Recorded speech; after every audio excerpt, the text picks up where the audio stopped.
So welcome to another reading. Obviously we've got Rupi, Rupert, Rubina, Babelish, Babelicious. Obviously Rupert's got many different names, haven't you, Roo? He's with us today, which I love. And basically this is going to be, this is your horoscopes basically. So all of the 12 signs, there's going to be a reading for you. So just go to the timestamps below. Say for example, say message 1 Aries, message 2 Taurus.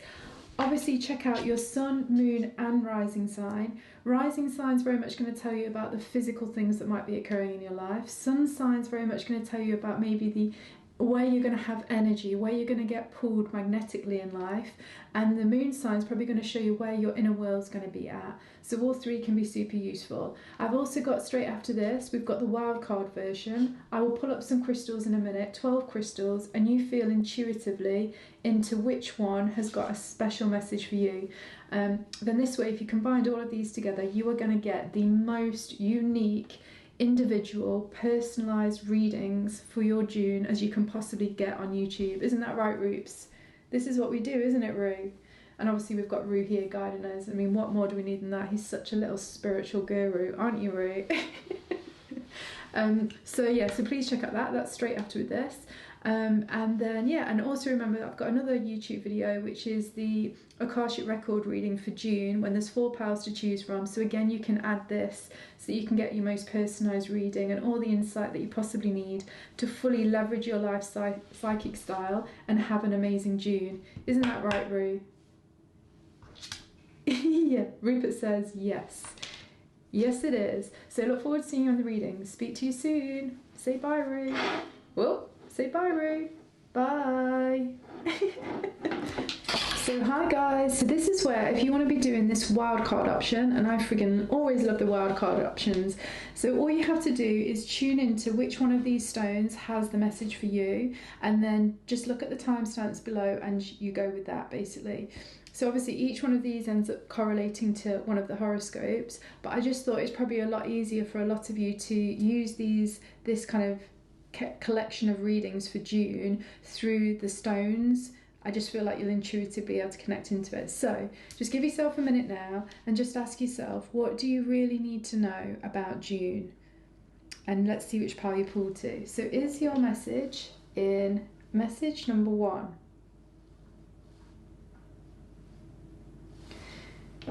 Is your message in message number 2? Is your message in message number 3? Is your message in message number 4? Is your message in message number 5?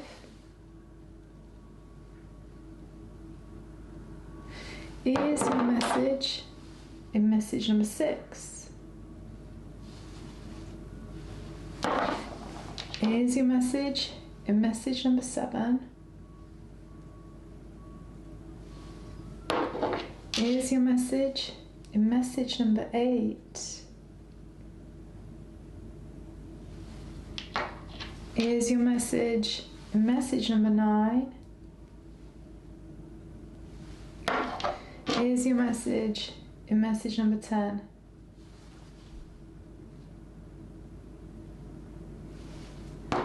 Is your message in message number 11? Or is your message in message number 12?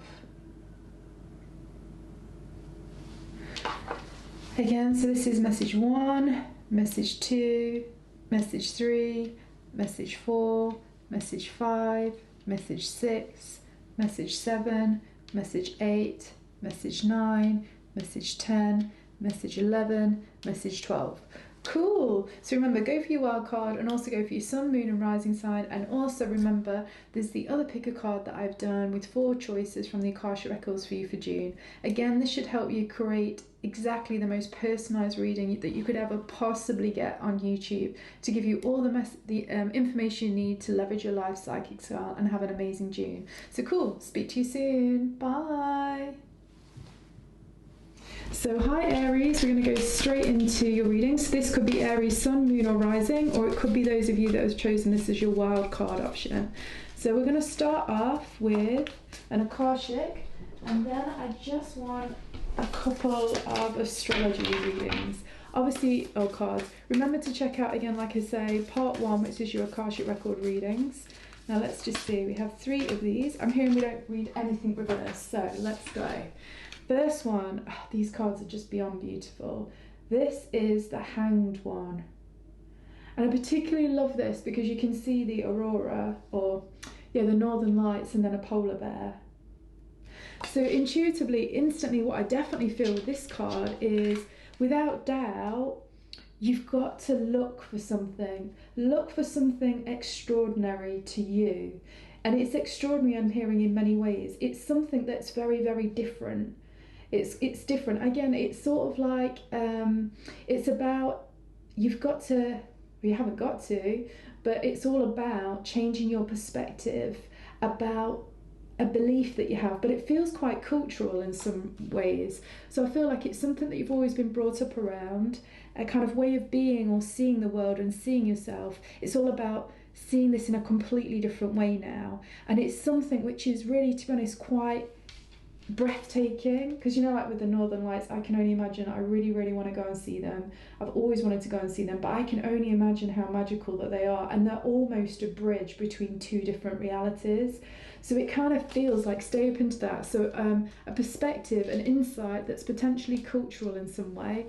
And when I say cultural, I kind of meaning it and feeling it as it's just different from the way that you've ever been, than you've ever experienced life, your life, this lifetime, in this body, with this soul. It's something very different. But let's see what we get here. So then we have 7th house relationships.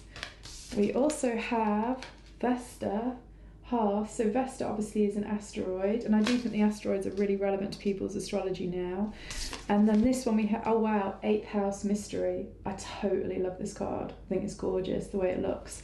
Right, so without a shadow of a doubt, Aries, what you need to look out for is a total change in perspective. That's something you've had since all of the experiences that you've had in the certain environment that you've had. It's now about completely changing those to do with relationships, and to do with what lights you up, and to do with your passion and your sexual energy.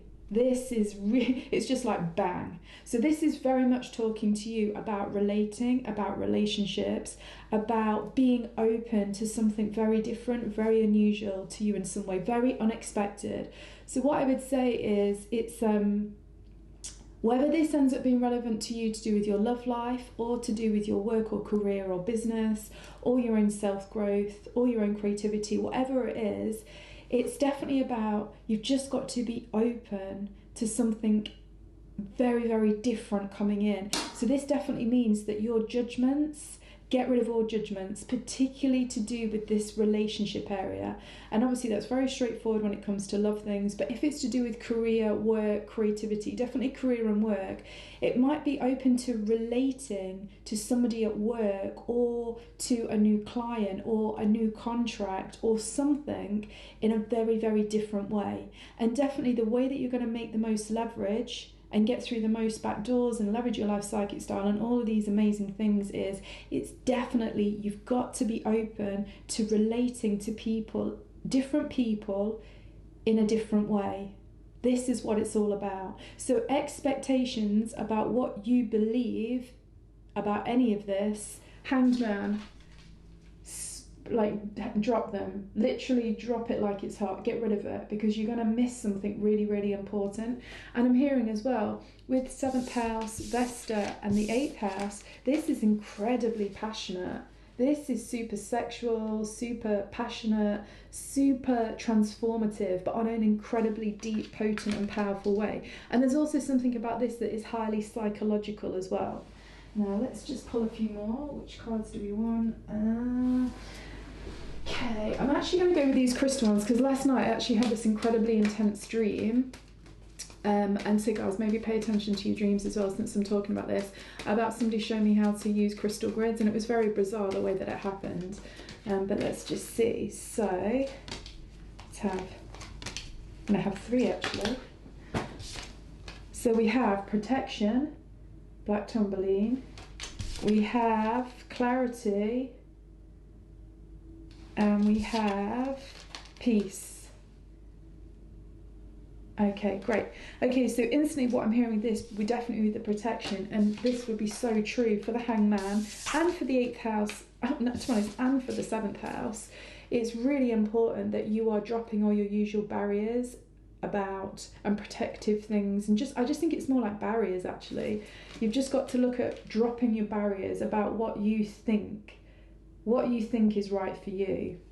And that will be in any which way. Like I said, this can be relating. I mean, it very much seems like relationships, romantic relationships, but I also really like to be open to the fact that, look, everything in your life is a relationship. So really, the best way to change all of this is to look at working with it on every type of level to do with relating. So from work to home to family to partner to pet, whatever it might be. But definitely drop some barriers, because you've got some really strong beliefs that I think are going off, that you think have given you a lot of clarity. Now, I'm not saying that they haven't, but all I just know is with the Hanged One and with these northern lights available to you, don't assume that you know everything to do with whatever this might be. In fact, actually, I'm hearing in June, don't assume that you know anything about anything. That's the sort of level of openness that you need to get to, because this is when you're going to have this real breakthrough, this real sudden shift and epiphany, and a deep changing with your own psychology about something. And ultimately, Peace card is going to bring you a lot of peace, and this is super, super important. So I'm just going to pull one last one.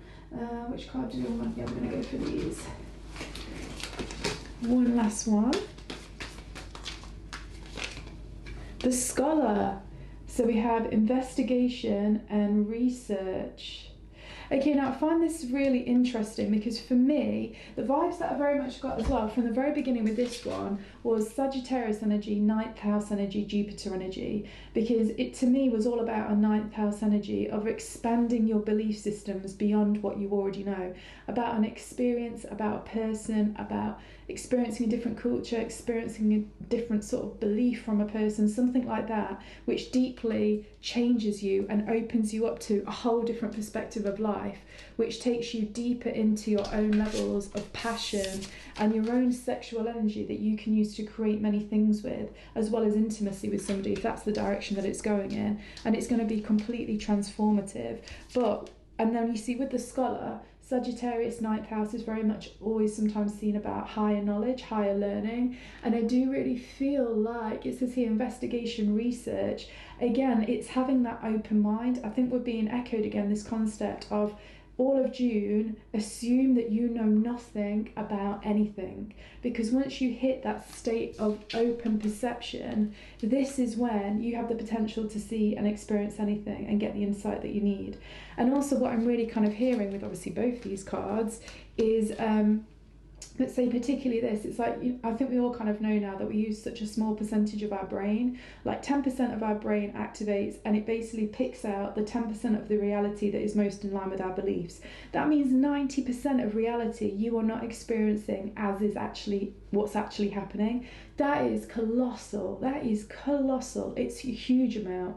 And also for me, from a psychic perspective, this is where we are all psychic. It's just that not all of us are tuned into that percentage of the brain and reality which shows you all the psychic stuff, whether it be colours, past lives, ancestors, dead people, whatever it might be, Akashic records. And I'm just really hearing with you, like, remember, just have the mantra for June 2023, I don't know anything about everything.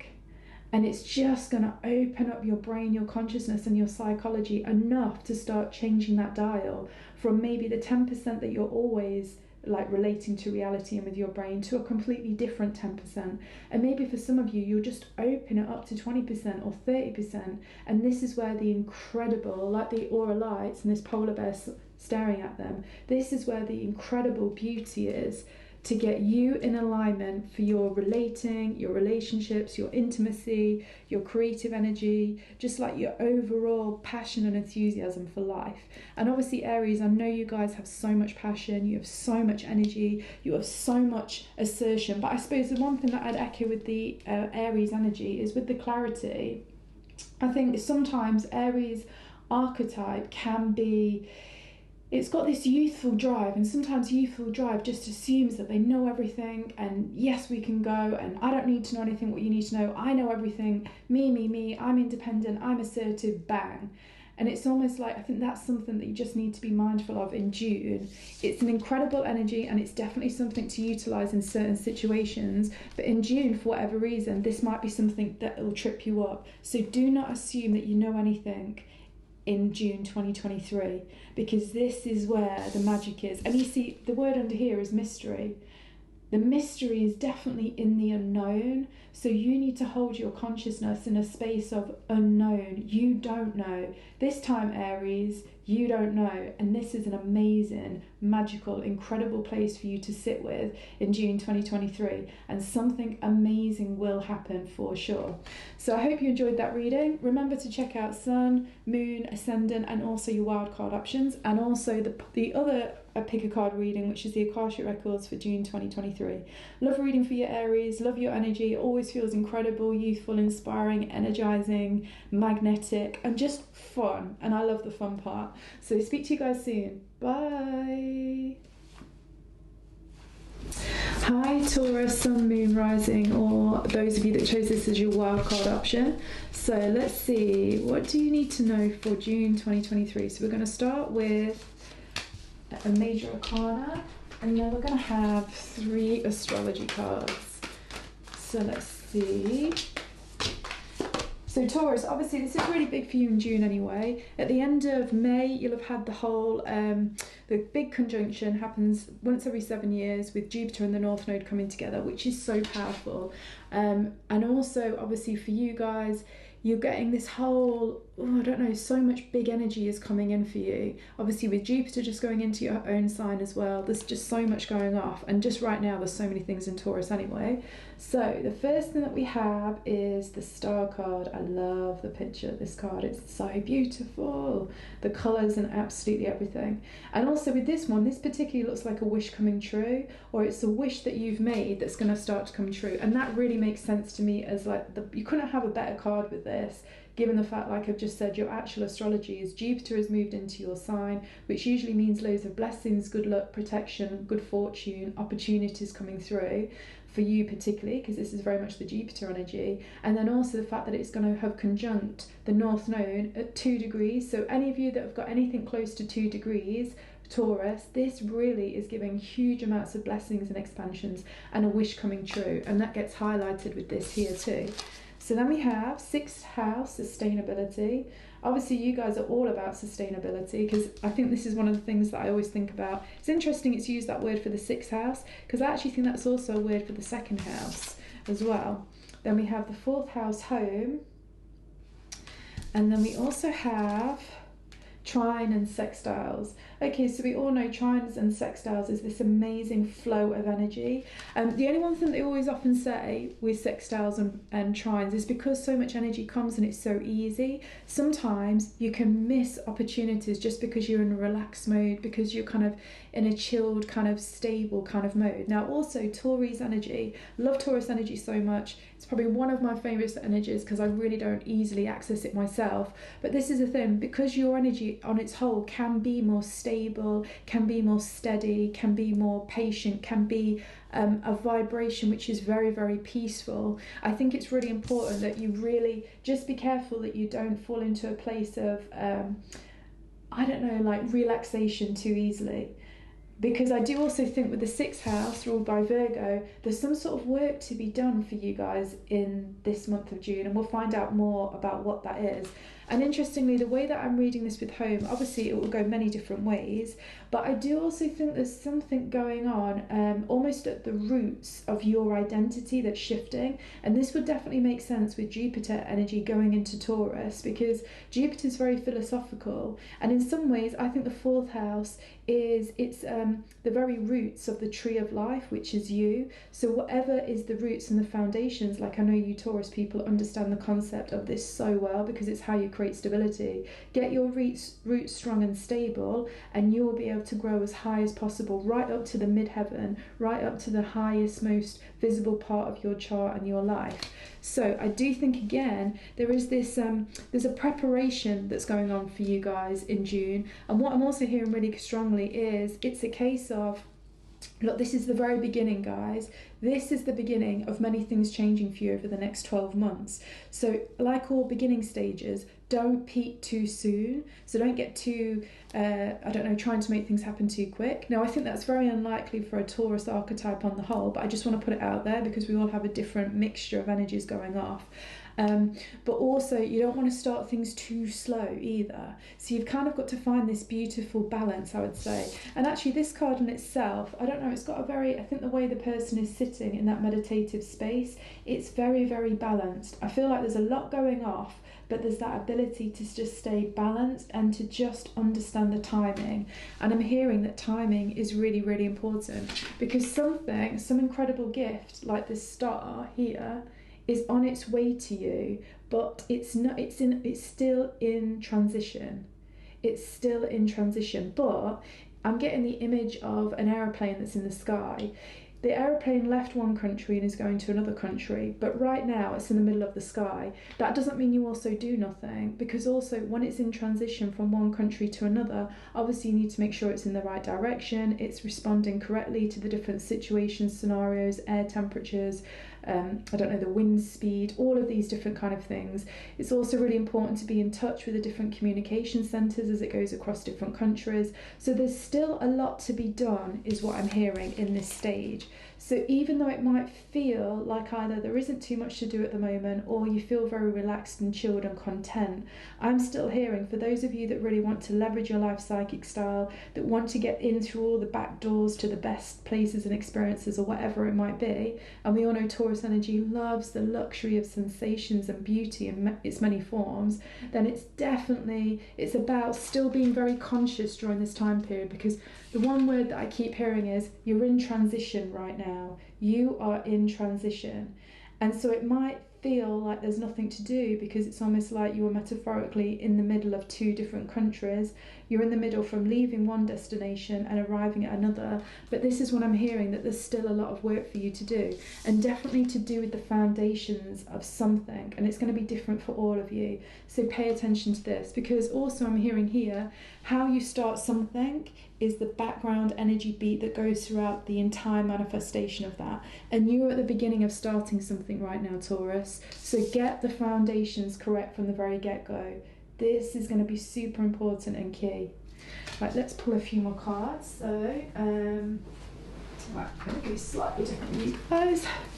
Let's have a look. So what else does Taurus need to know for June 2022? I do just want to say, it just feels a great energy anyway. This is a really great place for you to be in. It's such a great place for you to be in. So then we have Pixie Helpers, Green Adventuring, Not All Wanderers Are Lost. It's so interesting that we say that, because I really got this metaphor of this plane on a journey, leaving one country to another. And not all wanderers are lost. Clearing the way, and it actually says at the bottom here, clearing the way, luck and opportunity, if you can see that right at the very bottom. And you know what, this is it. I do think there's a beginning process of getting something ready with Jupiter, the planet of literally good luck and good fortune, coming into your sign. But you know, again, it's coming right under this sustainability, 6th house. We know Virgo rules this. We know Virgo is all about the day-to-day work and the day-to-day service and doing routines. Now actually, Taurus energy always trines Virgo energy, you know, they're both earth signs, so they're really, really compatible. So this is an easy energy for you to take on. You really understand how to do this. You really, really do. The only thing that I could see is with the 4th house, and the 4th house is ruled by Cancer, make sure that you're open. Make sure that you're really, really open. And if something might feel slightly uncomfortable, because I know Taurus energy loves stability, loves security, it's good right now to have a little bit of uncomfortability, because remember, you're on a journey right now. This is the beginning of a new journey, and new journeys can sometimes feel a little bit uncomfortable, so that's totally normal. So just embrace it and stay open, stay very open. yeah, I just can hear that. But again, you know what's so great? Taurus energy. Taurus is an earth sign. Cancer rules the fourth house as a water sign. Earth and water signs are really compatible with each other. They flow with each other. And again, sextiles and trines. Trines and sextiles both happen to the other earth signs and the other water signs. And we've got these two energies up here with the houses that they rule. So it just tells me so much flow is coming. And again, with pixie helpers, obviously some support is going to come in. So stay open as well to useful... I don't know, people that come in and have some really good insight for you. And remember, this can come anyway. It can come from a podcast. It can come from a person randomly in the street. It could come from a dream. It could really come from so many different things. So just be open to that. So, oh wow, and as I say that, we have this one here, Psychic Gifts, Wise Sage Awareness, Call to Action. This is a beautiful card. So interestingly, Jupiter, which we just said is just coming into your energy, is all about... can be about this guru energy, could be about a wise sage, because it's this kind of philosophical, spiritual kind of energy. So, and again, it's really interesting. This comes under your fourth house here. And I did say to you, I do think this is something about getting the roots of who you are, what you are, very strong, very stable, like in a very psychological, but very, very deeply soul psychological space. And again, this is just re-emphasizing to me that just remember, Taurus, this is the very beginning of a 12-month journey of some incredible things coming to you. But you know, with the call to action, I find this quite interesting. Not all wanderers are lost, and for some reason call to action. These two things are making me feel like... Just give me 1 second, because they're definitely making me feel something, but I haven't got the words for it just yet. What is it making me feel like?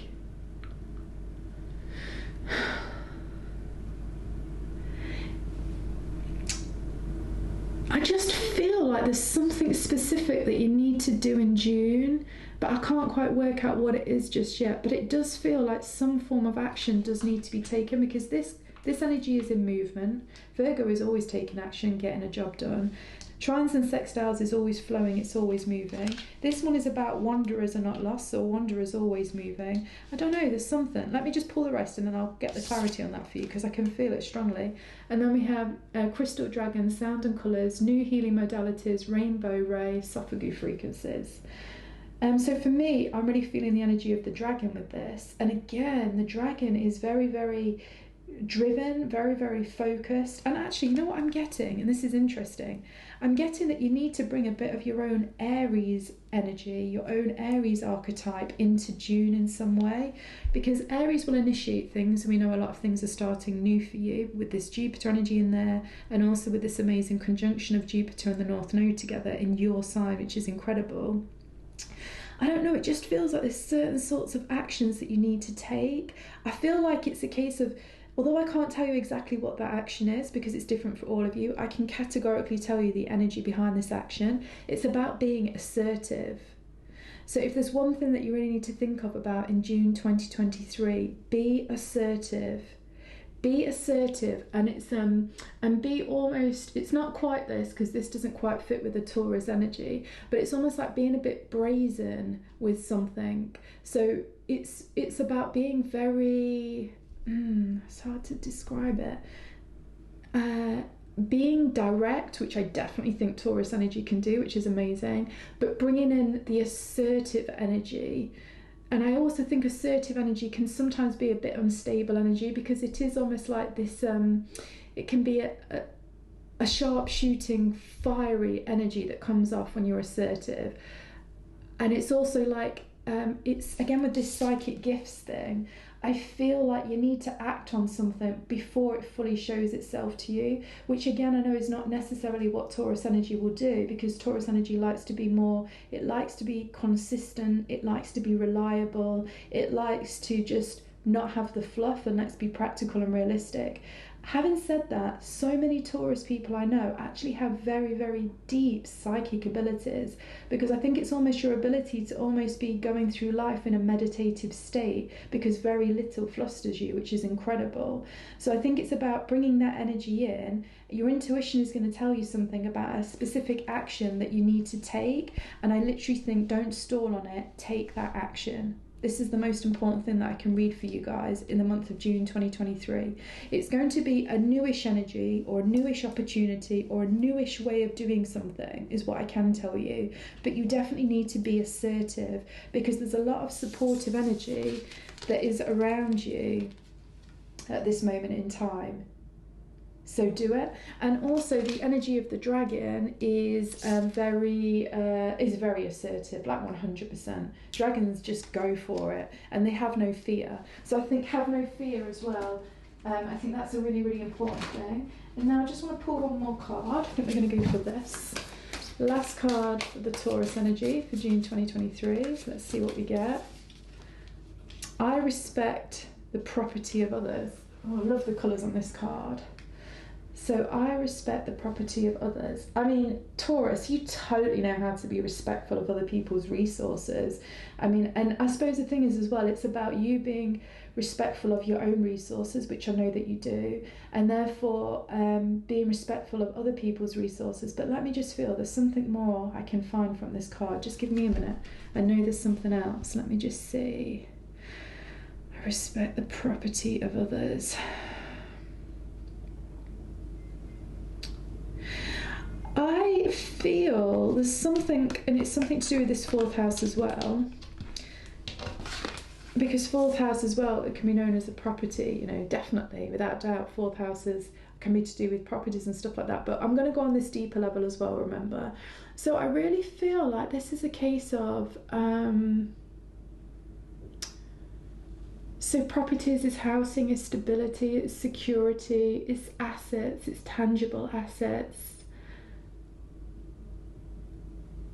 I don't know why though, I keep being pulled to what we were saying earlier about the fourth house for you guys, that it's about getting your roots of your own deepest soul psychology really, really stable and coherent and in alignment with you. And I'm wondering if actually the respect the property of others, and we're going back to the fourth house, it's also in a way this thing of like respecting the soul's journey of others. And therefore I think on some level you're going to be respecting your soul journey even more. Because again, Jupiter in your sign is very much about, Jupiter's more interested in the soul than in some ways anything else, I would say. And I don't know, it just feels like it's about the sharing of assets and the sharing of resources with others. I'm wondering if this is where actually you need to be quite, this is where the assertive, this action to be made, to be taken is at. It's something about the assets that somebody else can share with you, or that you can also share with them. It's definitely got this sharing of resources. And again, you know this thing about a wise sage, it could even be the sharing of wisdom and knowledge, but either which way it's really important that you are honouring other people's physical realities. So what other people have created on a physical level, on some level, is their kind of resources, it's their sort of assets, it's their property. And there's something about that that's really important for you to be respectful of. And I'm also hearing the reason why it is because if you can be respectful of somebody else's resources or what it is they've created, you can start to understand the motivation behind why the person created that resource or how they've got it. And something about understanding the motivation behind why the person has what they have is something that's going to be very valuable with you, and how you're going to be able to grow more in your own life too, because it's going to help you reflect about what it is that's motivated you to grow the assets that you have or don't have. And with Jupiter coming into your sign, Jupiter's going to want to expand your assets for sure. But before you expand your assets, just make sure that they're in alignment, fourth house, with what it is that you do now want to create and who it is you now want to be. And boom, that is exactly it. I can feel it 100%. That is exactly the message. But obviously this is an incredible time period for you guys, and I just can't say anything more than this card here. There is some amazing gift, something that you've always wanted on your way to you. Remember, and I know you guys get patience and you get time, this isn't necessarily something that will come to you straight away, because Jupiter's in your sign for almost 12 months, and this might even be something that comes after the 12 months. But whatever it is, it's so 100% worth it, and you're going to absolutely love it. So I enjoyed reading for you, Taurus. Thank you so much. Obviously check out any of your other sun sign, moon sign, rising sign, and also the wild card option, and check out the other pick a card, which is your Akashic records for 2023, so you can have the most cohesive reading and all the insight you need to leverage your life's psychic style and get through all of those back doors, which is so much fun and amazing. So look forward to speaking to you soon. Have a great one. Bye. Hi Gemini, so welcome Gemini Sun, Moon, Rising, or any of you that chose Gemini as your wild card option. So let's just see, I'm going to start with a major arcana to see what's going off, and then we're going to have 3 astrology cards and we're going to take it from there. Love Gemini energy, my best mate is Gemini, we have so much fun, so much laughter. My brother's little girl, who is amazing, is a Gemini ascendant, and you can just see her playful, experimental, joyful, fun expression of living, which I just think is amazing. So let's see what's up for you guys. Oh wow, big energy to start with. Right, so we're starting with the devil. So what is going on, Gemini? Wow, let's just see. Before I say any more, I just want to see what the rest are. So we have 5th house, passion. Oh wow, so love life, something's going off in the love life. Then we have conjunction, alliance, nice, but also right under the devil, so this is interesting. And then we also have Leo, shine. Wow. So Leo obviously rules the 5th house, so this is like a double dosing of Leo energy is on its way to you guys in June. And there's a conjunction, so it's like these 2 energies are coming together. So when we have Leo in the 5th house, oh wow, I mean, this is a place. Okay, so the first thing, wait, I've got so many things coming through, which I'm sure you can understand and imagine, Geminis, because it's how you live life, so many ideas coming in all at once, and how do you communicate them fast enough is tricky. So with the devil card that really came out shining under all of this energy, how do I say it? Like, I also know that Mars is going into the sign of Leo for June, so this means that there's even more energy going off anyway for everybody to do with this Leo energy, with the Mars energy. And I think with the devil energy, you just need, the first thing is a warning sign, which is cool it.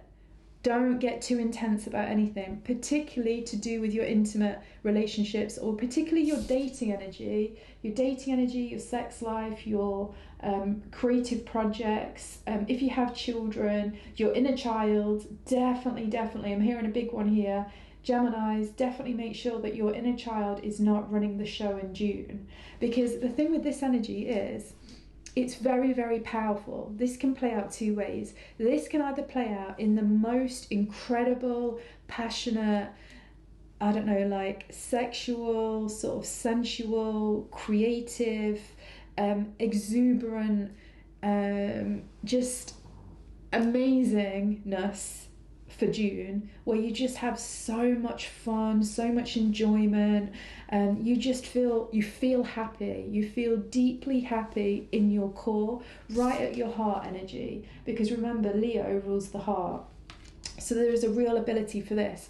But what I'm really hearing is, if again 5th house, children, but I'm really thinking deeply to do with you, your inner child, if your inner child either gets overly excited, like, you know, when it's before Christmas and you just can't sleep when you're a kid.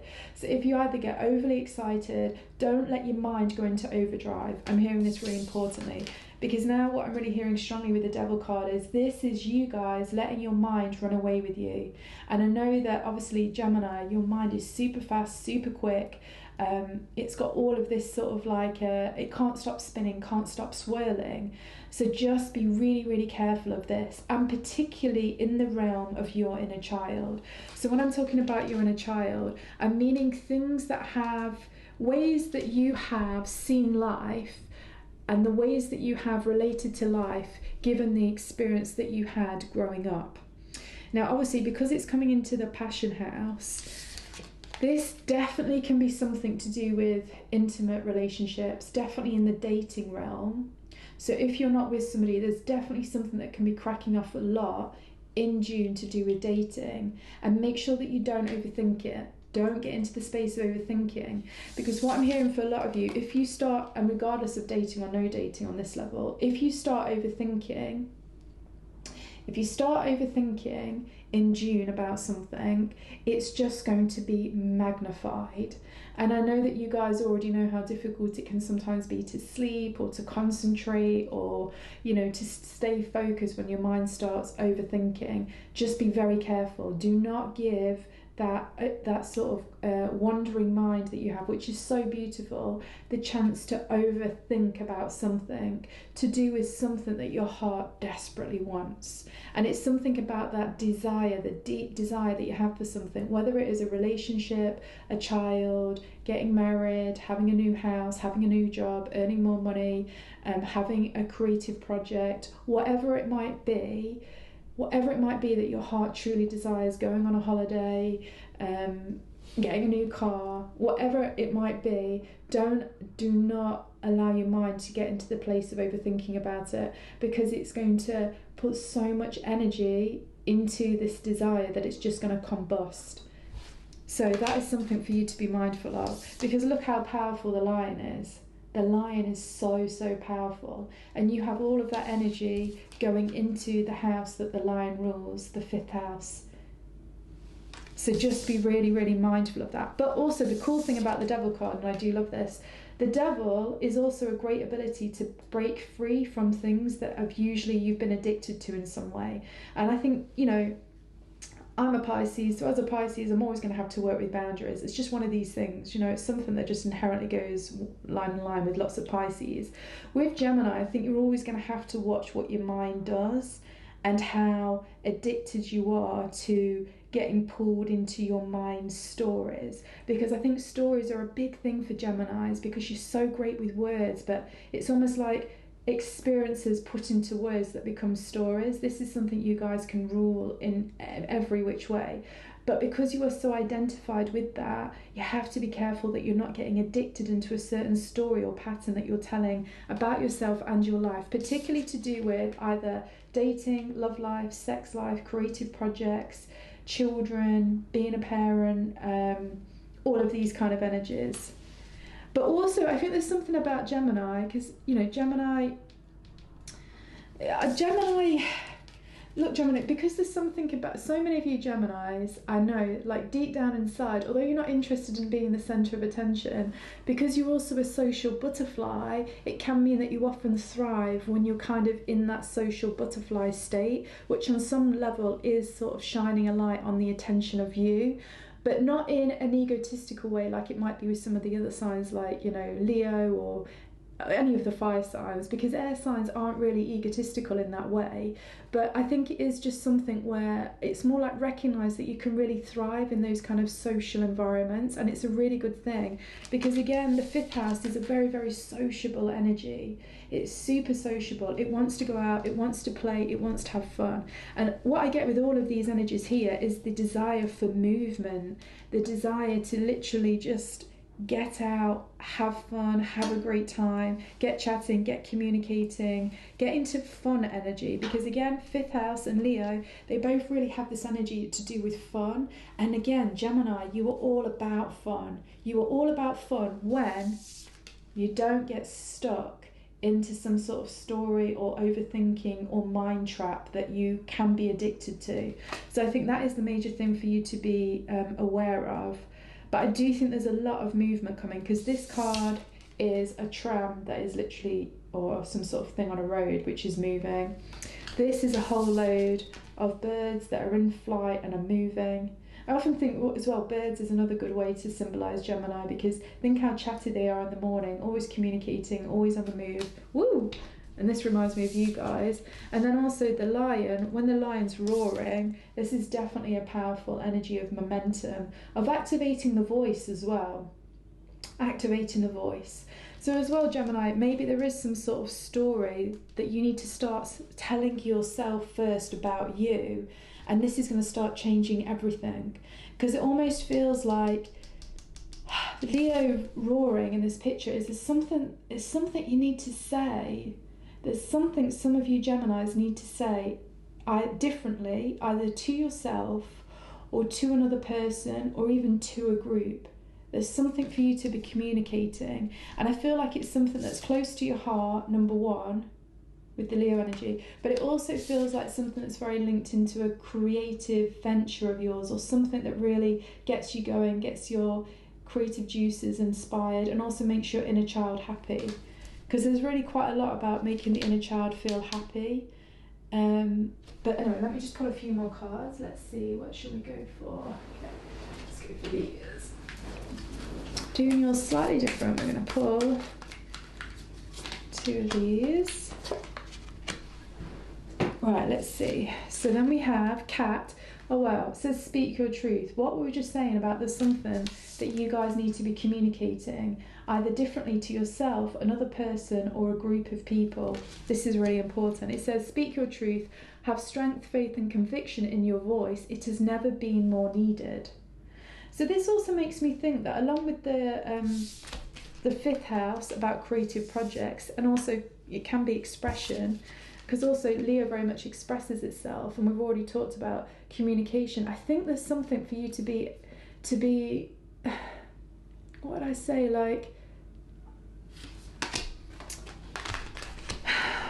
wait, let me just turn over this one before I say any more. Oh wow, and then we have horse, free spirit, and it says give yourself the space and freedom to express your creativity. Oh my god, it's all talking about you expressing the very truth of who you are and what you love, and this is really important.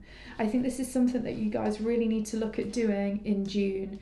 And there's something as well about you expressing what is really important to you, that is also going to help free you up from some addictive pattern that you've been telling yourself within your mind, because it almost feels like because you've not been able to fully express what you needed to and have it put out into the world and also received well, because Leo likes to be received well. Leo's not just doing stuff for the good of its heart. It is in some ways, but it's also doing it because it loves how it feels when people adore him in it. And this reminds me of Rupert. Rupert just loves it when people, my little pom friend, love it when people fuss him. I can just see it. He just can't get enough of it. But also the people that are fussing him also can't get enough of it. So it's very much a win-win thing. And I do just think this is really important for you guys now. It really is time. You need to speak about something, but it does feel like the word is more express. And I think express the creativity is the biggest part here. And I think as well, the more that you can express your creativity from how you communicate with other people, maybe how you communicate sexually with a partner, maybe how you communicate at work, communicate even internally, because I think this all starts with how you communicate to yourself internally. Start with that on the inside and then see how it starts to express on all the way outside. And don't deny yourself something. I don't know why, but I'm feeling like maybe some of you, I think the devil, I'm hearing, can sometimes be an energy where even though, let's put it this way, so that somebody, let's say somebody loved sex, but because they didn't want to become a sex addict and maybe felt really guilty about it, they ended up becoming a nun or a priest or something like that, because they felt like the only way to not get addicted to their addiction was to abstain from it. Don't abstain from whatever this thing is, but don't abstain from it, but learn a way to do it differently that makes you feel free.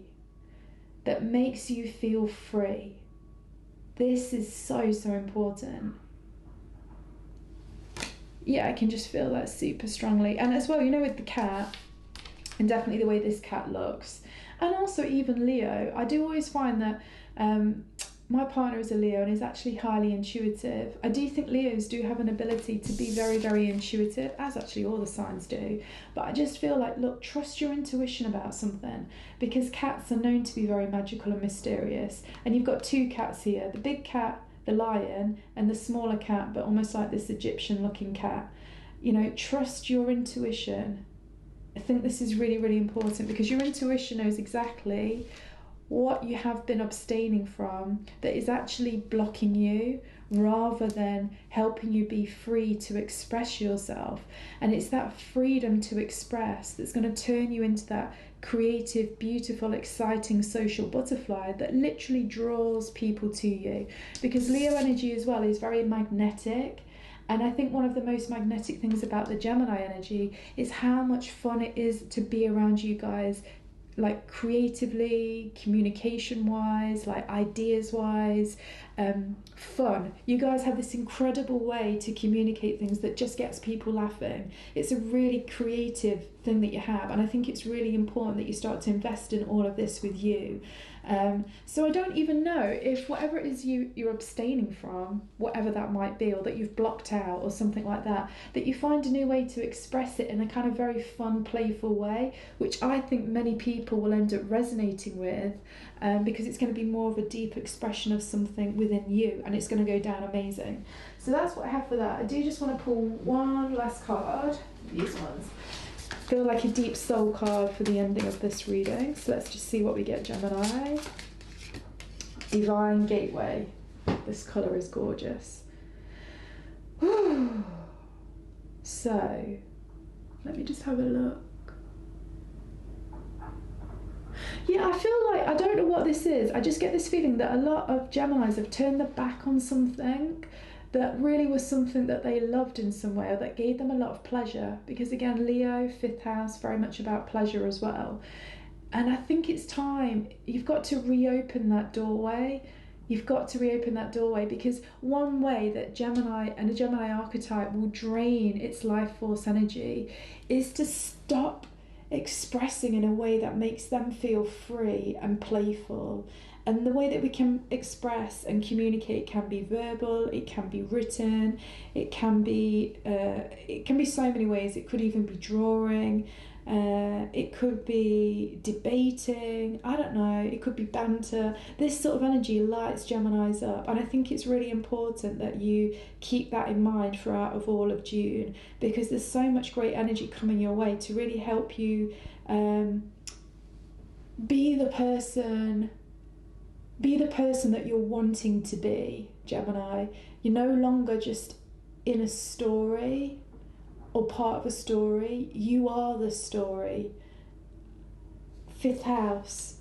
You are the author of your story, and it's about what you want to do now. And there is an actual doorway opening up for you beginning in June to really get back on track with that in some way. So do not abstain from whatever this is.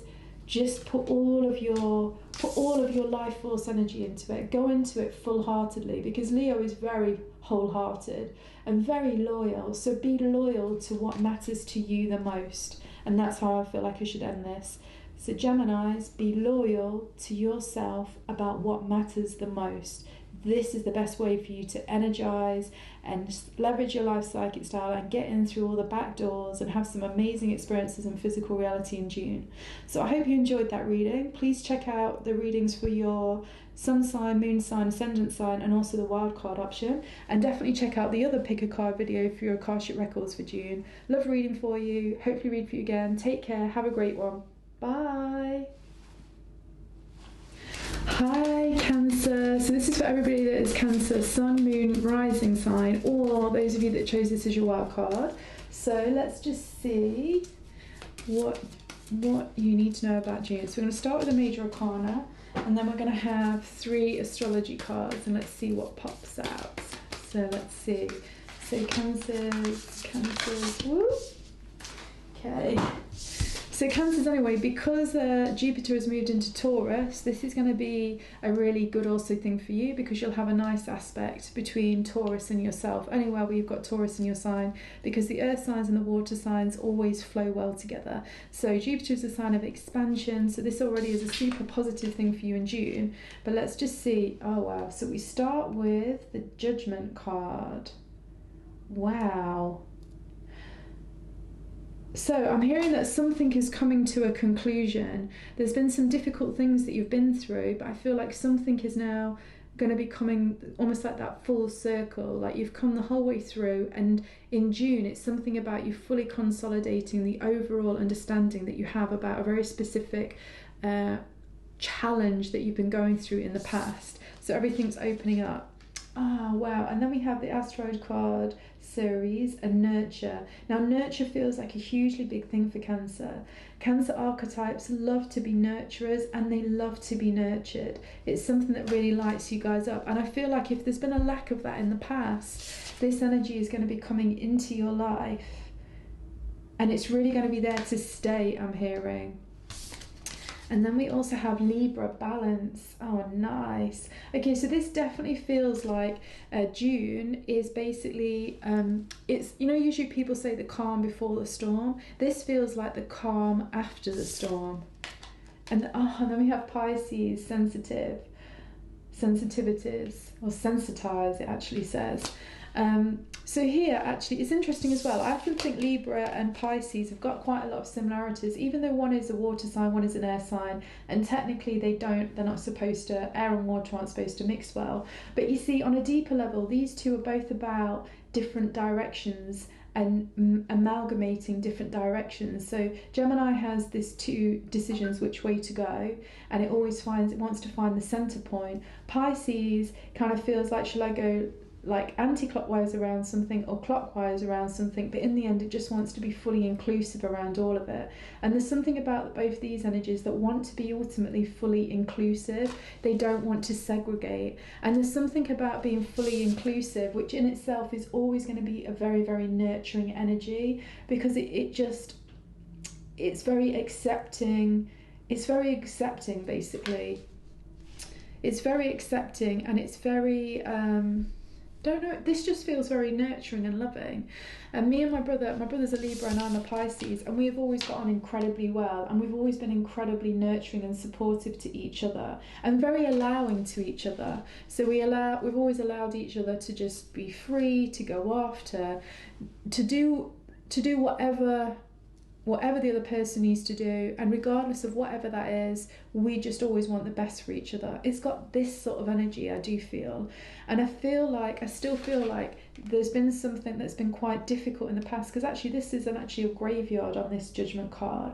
So it feels like the ending of a difficult time period when actually you've had a lack, or it feels to you like you've had a lack of support in a way that you needed support. So let's just say some of you have been really supported in relationships, but maybe your work life hasn't been supportive in terms of your bottom line, and your bank account hasn't been supportive to you. Or some of you, it could have been the other way. Maybe your work has been going well, your business has been going well, you've been supported there, but you don't really feel like you've been supported in your personal relationships. Whichever way you are, whichever direction, because again, whether you're one way with the scale, to do with relationships have been supportive, but then work hasn't been supportive, or work has been supportive and relationships haven't been supportive. Now it's the time with this energy here, with the Pisces energy, of everything coming full circle and being mutually inclusive. And I see that mutual inclusive as spreading out through all areas of your life, which is really just going to balance everything up. So again, whatever was lacking in your life, in a certain area of your life, is now going to start to make its way. I do think slowly but surely and steadily. And actually, sometimes when things move slowly, it's far more nurturing rather than a radical just like bang and it's all just happened. It feels like over the next 6 months, I'm specifically hearing, you Cancers, so much of your life is going to start to reshuffle and rebalance, so that it isn't just one area of your life that works particularly well and one area of your life that maybe doesn't work particularly well. Now it's just going to spread over multiple areas of your life are going to be working well, and this is just going to feel great. And I do think it's because there's been a big ending to something. I think you've been on a very quite a big journey with something, and now it's kind of come full circle. And because it's come full circle, you're a little bit like the hero's journey. You've come full circle, and now you've actually, although you are the same person, you're actually forever changed because of the journey that you've been on. And I do think this has been more of a psychological journey. It does feel like it's been a more psychological journey on the deepest level, even though obviously things will have changed in your life as well. But now in June, just know that all sorts of nurturing things are going to be coming in. And I just literally don't think you can have a better card than Ceres, the nurturing asteroid, coming out, because one thing that, like I say, Cancer loves is to be able to nurture others and also be nurtured by others. And again, I think Libra is a great card for you, because Libra is all about having balance and harmony in their one-on-one relationships. And it does actually make me think that for a lot, not for all, but for quite a significant number of the people that chose this pile, it's been your personal relationships that haven't always felt loving to you or as loving as they needed to be. And I do really feel like this is where balance is coming in. And then Pisces is almost like this, because it's the 12th sign of the Zodiac, it fully includes little bits of all the signs before it. So again, it just gives me this feeling that slowly, all areas of your life are going to be coming into this sort of balance and harmony, which is just such an amazing, beautiful thing. I just think that's amazing. Let's just pull some more now. So I'm actually going to pull some crystal cards, because for you, I think your dreams are going to be quite important. And last night I had a very intense dream showing me how to use crystal grids. It was very bizarre, but it was intense and it was useful. But I do feel, obviously, Cancer energy, your dreams, you can really, and Pisces energy completely owns the dream world. But I do also feel like, because you guys are very intuitive, you also can really work with your dreams. And I do feel like they're going to start communicating to you, because the softer you start to feel, Cancer, the less that you feel like you need to protect yourself and put a barrier up or a guard up or a defensive mechanism up, or kind of have an aggressive pinch with your claws. The less you feel like you need to do that, the more you're going to be softened. And I think the more you're going to be open to many different sorts of psychic imprints, which usually happen to people when they're more open and they're less guarded, because it's more of these subtleties. And with the word here, sensitized, I do feel like your psychic selves are going to be sensitized more the more that you go into a softer space and a less defensive space, because we all know the crab is super vulnerable inside. It's got all of that soft tissue inside itself, so its outer shell can be very hard sometimes to protect its real softness deep down inside. And I think now it's about realizing you don't need to have, with the nurture card here, balance. Libra and Pisces, those sort of archetypes on their own, Libra and Pisces, are never going to be aggressive on their own. Now, they might be with other elements added in, but we're talking about the pure archetypes of these energies right now. You never have to have any defences up to do with these two energies, and certainly not with the nurturing energy. So a big overall thing that I'm really getting here is that, Cancer, don't have your guard up. Let your guard down. You do not need to protect yourself. June is safe. June is safe. And the quicker that you can go into that space of almost like relaxation and trusting your external world to be kind and gentle with your internal world, the more I think you're going to have an incredible June, and it's going to be setting you up to help you balance and bring all areas of your life into harmony. Wow, it just feels like it wants to keep coming out. Oh wow, so rebirth.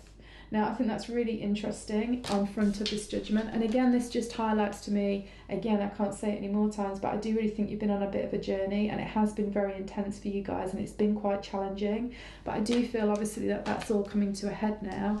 And it does seem, with the Passion card here, Ruby Record Keeper, I think, again, you know, the more that you relax and feel like you don't need to be defensive, I think the more that you're going to feel what your heart most wants. And reading that Passion card is really your heart energy. It feels like you can start to really work with your own heart's callings, your own heart's desires, and you can start to enjoy life more. I really feel like you can start to enjoy life more, even though things maybe have been difficult in the past, because everything about this spread is nurturing. And also the rebirth. This is, you've already gone through whatever has been the experience. It's already been done with the Judgment card coming out first. You've had the intensity, and now it's about, okay, so who do you want to be, Cancer? Who do you want to be? How do you want to show up in the world? How do you want to create with the world? How do you want the world to create with you? And I would definitely recommend that whatever it is, it's something that is nurturing to your soul, to your heart, to your life, to everything that is important to you. And I do really feel like this is all open and wraps up for available for you guys. Now I just want to choose one more card. Which one are we going for? Okay, going for one of these. Let's just see. So last thing for Cancer, what do you guys need to know? Wow, unapologetic. So this for me brings back into this whole kind of thing of like, you don't need to be defensive. You don't need to be defensive because there's nothing to, it's not even saying sorry, because sorry is scrubbed out. So for me, this is nothing about being sorry, but it's just the energy of apologizing. It almost makes you feel like, oh, that you might have done something that you need to, I don't know, be... Okay, wait, this is it. Look, the way to move forward after you've had the Judgment card and when you've got the Rebirth card is to be totally unapologetic for your life's journey, for your life story. And also, don't also expect life to apologise to you either. You know, when things are difficult, and I think definitely when you have such a beautiful, soft interior like you do, Cancer, it's... you know, you can feel things more than others, and you can take it way more into your internal world, and you can really play it out, and it can really make you sad and poorly and not happy. And I think the thing is, it's not even about toughening up, because it's beautiful the way that you guys are, but it's more just, I think with this unapologeticness is, it's kind of realising like, but there's nothing to apologise for because nothing is right or wrong. Therefore, there's nothing to have a judgment on because nothing is right or wrong. That means you don't need to say sorry for anything. It also means nobody needs to say sorry to you. And it also means you don't need to apologise to life, and life doesn't need to apologise to you. And there's something that's truly incredibly freeing about this.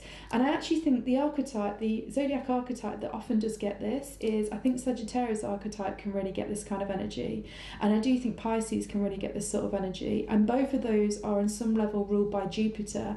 And this is the thing with Jupiter now moving into a new sign, Taurus, which is going to be in a really good aspect towards you, Cancer, because earth signs and water signs always go well. It is, you know, there's this wonderful energy that's going to start coming in for you guys, which is going to change your outlook on life and just make you feel so much safer and safer to be you, and you're going to love being you without needing to change anything, without needing to do anything different, and it's just going to be incredibly freeing and liberating to your souls, is what I hugely feel. So I'm going to leave it there. Obviously check out your readings for your sun sign, moon sign and rising sign in these quick short videos, and check out the other pick a card for your Akashic records. There's 4 piles to choose from. When you put all of this information together, you're going to have the most unique reading ever possible for June, and I want you to have an amazing time, because Cancers, you are all amazing, magical and special, and the world without you guys would be so much harsher. So we need you showing up, being who you want to be and feeling your best, because it's so much about how you feel, Cancers. So love you lots, take care, bye. Hi there, so this is for everybody Leo, Sun, Moon or Rising sign, or also those of you that chose this as your wildcard option from the crystals in the beginning. So let's just see what's going on for June. We're going to take one Akashic record, not Akashic record, sorry, we're taking one major arcana, and then we're going to have 3 astrology cards, and let's see. Obviously Leo, June is a really big month for you. Both Mars and Venus are going to be in your sign of Leo, so that is incredibly passionate. It's going to be passion upon passion, and I think there's also going to be so much energy that's coming to you, and there's probably lots of different situations and things you need to work with. I think there's going to be loads of like synthesizing that needs to happen, because the thing about Mars and Venus I often think as well is when they're together, they are literally co-creating, unifying, like blending together 2 different energies that are coming together to create a third thing. For example, like sex, Mars, man, Venus, woman, doesn't necessarily have to be that, but let's say masculine energy, feminine energy coming together to synthesize and become one, and therefore create something new. So that is completely, oh wow. And as I'm just chatting all this stuff off the top of my head, we get the Lovers card as the first card that's coming out.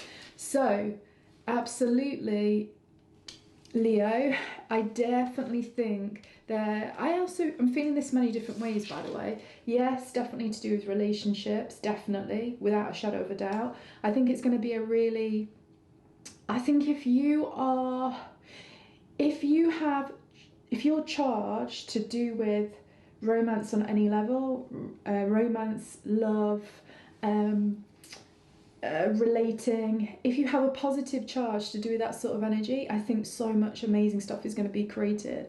I think if you still have some things that you're charged about any of those themes, and it's still from a place of healing or wounding, I think you just need to be a little bit more careful, because the charge is going to get amplified with Mars and Venus being in your sign, Leo. But at the same time, that charge will either be a charge that attracts to you amazing situations, or a charge that attracts to you further of what your belief is to do with any of those subjects, if that kind of makes sense. So that is something to be mindful of from the beginning, and you're all going to be on a different spectrum to do with that, so you yourself know where you're at with that. Then we have ascendant. Again, ascendant is interesting because obviously both Mars and Venus will be crossing over that ascendant. Well, if you are a Leo ascendant, they're going to be crossing straight over your ascendant. And then we have opposition. Interesting. Because actually I also know that Pluto is just going into your 7th house, which is in opposition to your ascendant. So again, this is 7th house is all about love, partnerships, contracts, business partnerships, people that you know and you collaborate with, and also enemies, known enemies. It's all of this kind of thing. And then we also have, oh wow, second house of resources. And I think this is interesting because second house is ruled by Venus, and obviously Venus is going to conjoin Mars in your sign, Leo. So again, this is an interesting one. So we're getting both energies to do with relating, but also energies to do with money, resources. But the way I always read the second house on a deeper level is really it's about using your innate gifts and talents to create something of value which you put out into the world and is received successfully by others, and as a result you gain resources back. So it's very much a give and receive from the unique talents and abilities that you have, and that can work in many which ways. But anyway, we need to know a little bit more about this opposition because again, I do think it's like anything. When a sign gets given a huge amount of energy, because let's say lots of planets might be in that sign, or there's certain important configurations going on, it just means the charge is going to be greater. And whenever the charge is going to be greater, you want to think about it like electricity. You do not want to have so much charge or so much electricity running through a fuse or a plug that it blows the fuse or plug. And this is kind of saying to me, this is something that you guys need to be mindful of. Obviously, Leo, you can be super passionate, and I often think Leos are very relaxed until they get to the point where they're not, and then it's like that roar of that lion. It's ferocious, it's intense, and it all comes out. So I think you just need to just be mindful of yourself when things get, when I don't know, not that things are going to be intense, but when just there's so much energy coming your way. With all of this Mars and Venus coming into your sign and conjuncting, I just think you need to be mindful basically of how you're using your energy. But it does seem super positive for relating and also money. So it almost in this way, it kind of feels like Mars is actually coming to create with Venus rather than Venus coming to create with Mars. And the reason why I say that is because it feels like Mars's energy, and actually Mars's energy can be quite a confronting energy, like it says on the words here. So Mars is quite a confronting energy, but the thing is it feels like it's going to be creating on Venus's terms, because Venus is all about relating, love, and money, finances. So I definitely think this is the way for you to be focusing your energies. Also as well, I just want to get some more cards, but also know that that basically this amazing positive transit that happens in Taurus at 2 degrees, which for Leo ascendants is going to be in your 10th house. It brings a lot of energy and momentum to do with also creating something that gives you, or it's about, for me it kind of feels like, there's a lot of pressure on you to succeed at something. And I kind of feel like Leo, I do think Leos are very in some ways internally motivated. Other people might read it as they are more externally motivated because they like to have an accolade, they like to be appreciated. But actually, yes, they enjoy that, but I think their deepest thing comes from that deep pride within, that they want to be the best that they can be for themselves, and then as a result that then gives accolades. And I do think you're going to maybe be putting quite a lot of pressure on yourself in June to really be successful about something in the outer world, because I often read the 10th house as an area where you really want to be successful in. It's an area of life that you want to achieve in. And obviously for you that are the Leo ascendants, that is very much also I don't know, it's going to be linked into money and partnerships. So I wonder if there's a number of business contracts or contracts that you're going to sign in some way, or verbal agreements that are taking place that are important. But I think as well with this opposition card, with kind of two energies coming together, I think make sure you're reading the fine print well, or make sure you're reading the underlying motives of the other person well. I think this is really important. I think you need to, there's something about this that makes me think you need to be very skillful and you need to be very observant before you take action, is what I'm really kind of feeling. Now I'm hearing with these, we don't read anything reversed, so let's just see. So then we have Two of Voices, which is Two of Swords. And then we also have Eight of Pentacles, or Eight of Materials, which is Eight of Pentacles.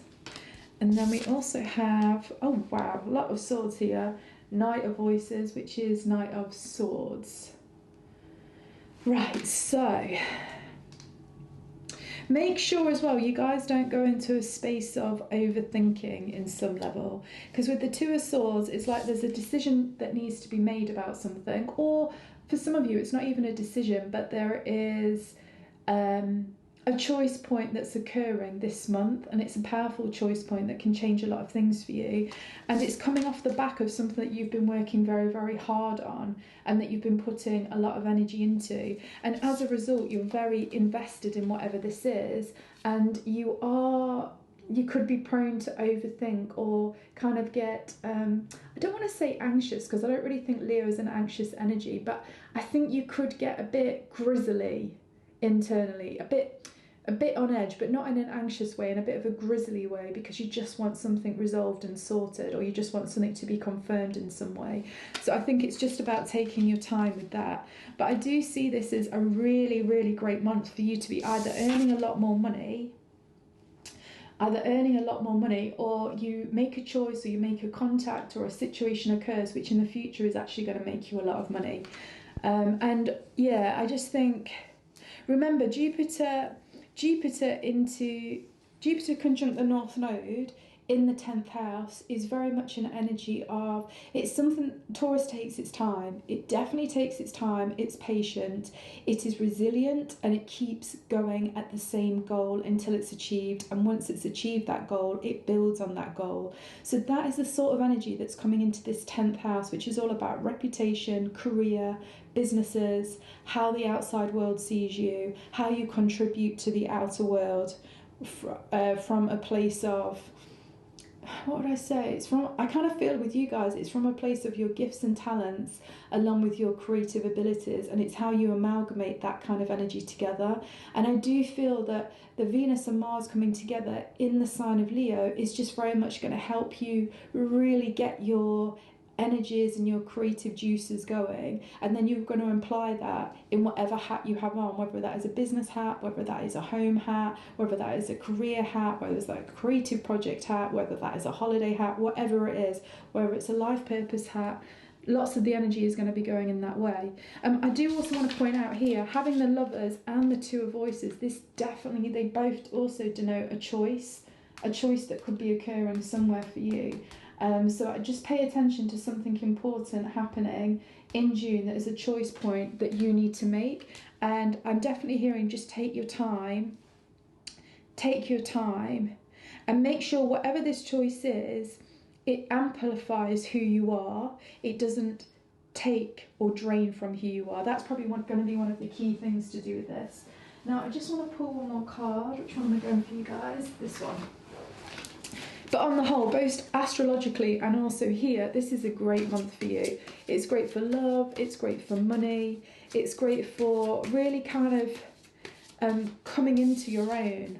I do really feel with the ascendant here as well. And like I say, with the Mars and Venus there. So also if you chose this as a wild card, you know, I think this is very much energy of you coming into your own and having a lot of power in a certain area. And now the card that we get is this one, Invigorate.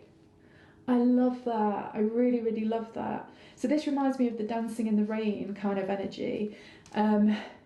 Again, this is just super positive, and for me it's just reinforcing that this is, I mean, it's just as simple as this. If there is one like phrase to have for Leo's sun, moon, rising, or the guys of you that chose this as a wild card, it is, this is your month to shine. So totally enjoy it, but also always be savvy is what I feel. And that's completely the way that I'd sum this up. But this to me just feels like dancing in the rain. And so it just has got a lot of fun and a lot of pleasure with it. But just remember that also at the very centre of this reading is this opposition card. And for most of you, I just think this is going to be a case of just make sure that you don't get overwhelmed in your own way. Everybody gets overwhelmed in different ways, and how they express that overwhelmment is different for everybody. Some people do it internally, externally, anything like that. I just think this is more about you handling your own energies and just being able to kind of keep your cool. Now, I do believe that Leo externally can completely keep its cool, but I do know a lot of Leos that then internally it's a very intense place. So I think just be mindful with that, and maybe have a way like exercise or some kind of movement to kind of help you dissipate that energy. But other than that, I think it's going to be an incredible month for you. I think there's so much great things coming. And also remember, if you are Leo, sun, moon or rising sign, Venus is going to be in your first house, the ascendant, Venus is going to be in your first house for literally 4 months. So it's a long period of time. So that energy is really kind of building you to cultivate I kind of feel like the most pleasurable, abundant part of you. And if you know anything about Indian kind of gods or goddesses, this reminds me of Lalita's energy. It's playful, it's fun, but it doesn't take itself too seriously. It can create with any type of energy, whatever spectrum that energy is on, and finds it all playful. I think this is the sort of energy that Venus, being in the sign of Leo for 4 months, is going to be bringing out of you. So yeah, it's a great thing. So I hope you enjoyed that reading. Please check out your sun, moon or rising sign on this, and also try the wildcard option. Just go to the beginning and choose whichever crystal out of the 12, and maybe you've got an additional answer there. Also remember, put this together with the other pick a card, which is about your Akashic records for June, and put this all together and just have the most amazing creative and leverage your life psychic style so you can have the best life ever. Cool, speak to you soon. Bye. So hi guys, this is for Virgo rising, sun or moon, or also those of you that chose this as your wild card option. So let's just see, we're going to pull out a major arcana, and then we're going to pull out 3 astrology cards. I'm going to take it from there. So just a few things for Virgo ascendant energy to understand what's going to be influencing it.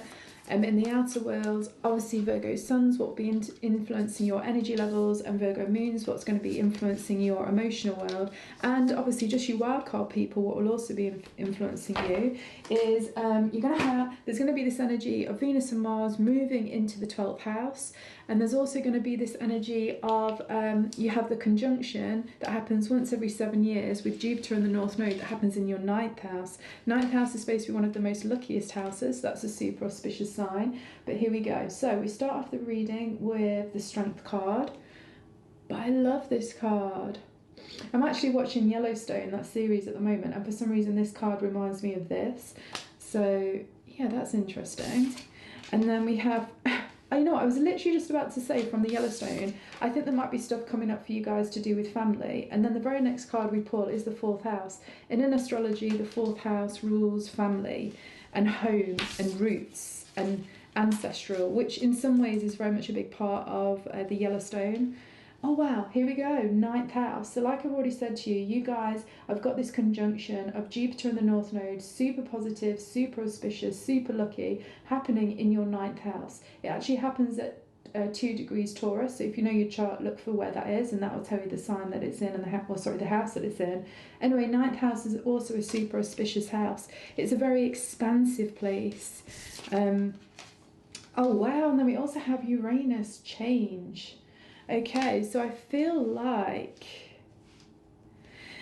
it does, this definitely implies something about an exploration, and a sudden exploration that happens due to a change in circumstances. And I do feel like the change in circumstances is super, super positive.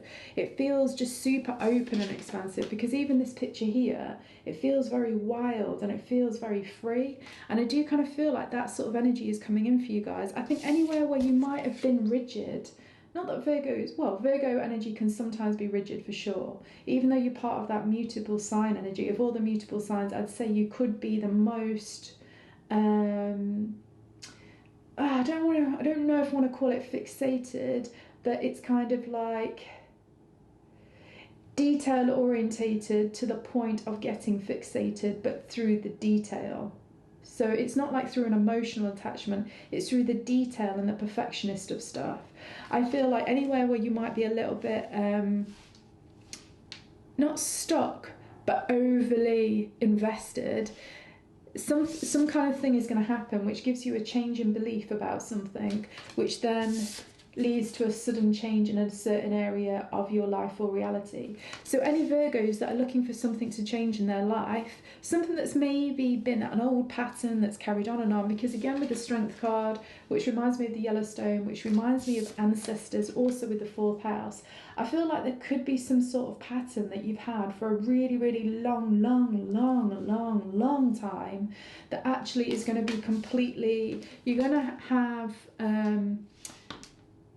either the circumstance is going to change, which changes your belief, or the belief changes, which then changes the circumstance. But either way, almost like a completely new pathway opens up for you is kind of what I'm feeling.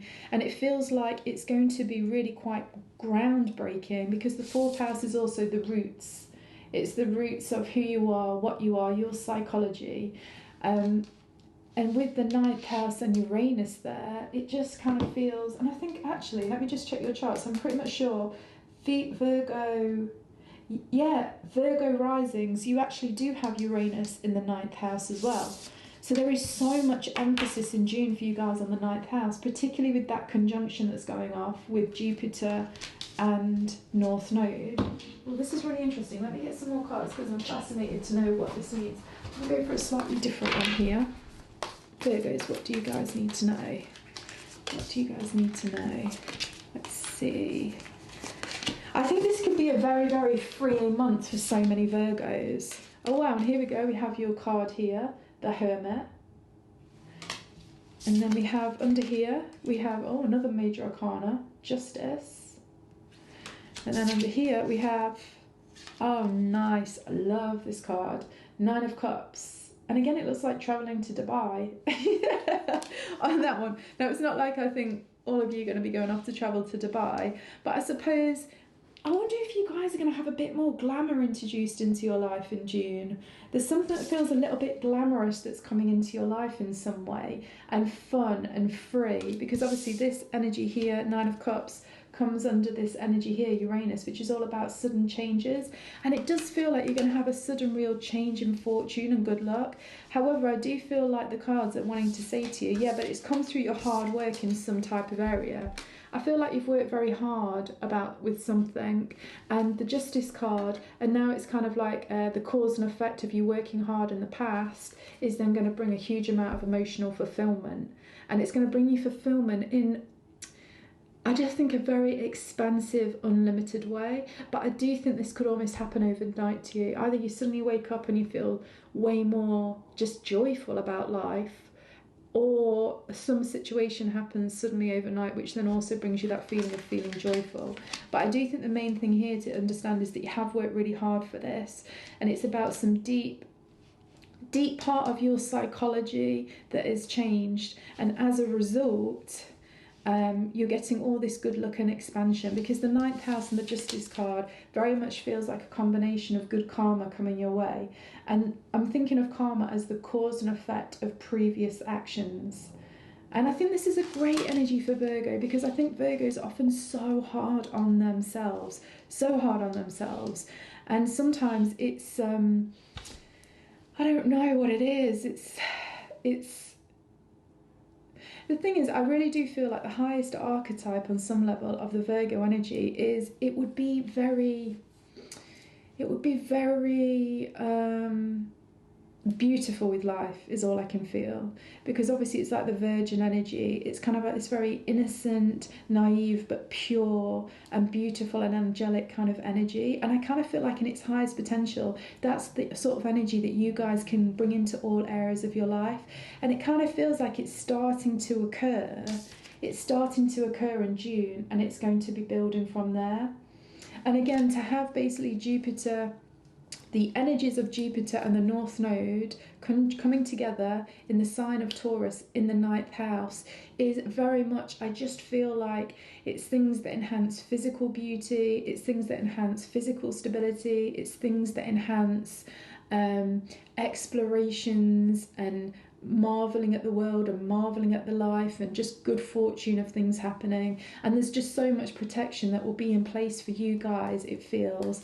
And actually I'm hearing that that's another thing about this strength card here. It's about the fact that you're going to have this sort of protection that's around you energetically, that's in your favour. And I think the thing with Virgos is, obviously Virgo energy, depending on what other energies it's got with it, it can behave very, very differently. But I'm just channeling the pure expression of Virgin for now, or Virgo for now, is it's kind of, what would I say? I think often really the Virgo energy, which is also the Virgin energy, it often has a lot of protection around it, because it's almost like life understands it is something that is desirable to others and could be manipulated in some way for the gains of other people. I think in a shadow part that can sometimes happen in the expression of the Virgo energy. Not really anything to do with you, but just to do with this beauty part that people want to possess. And I mean beauty, not just in terms of a looks, but the feel, the energy of a soul. And I just feel like so much is going to be protecting you so that you can relax a little.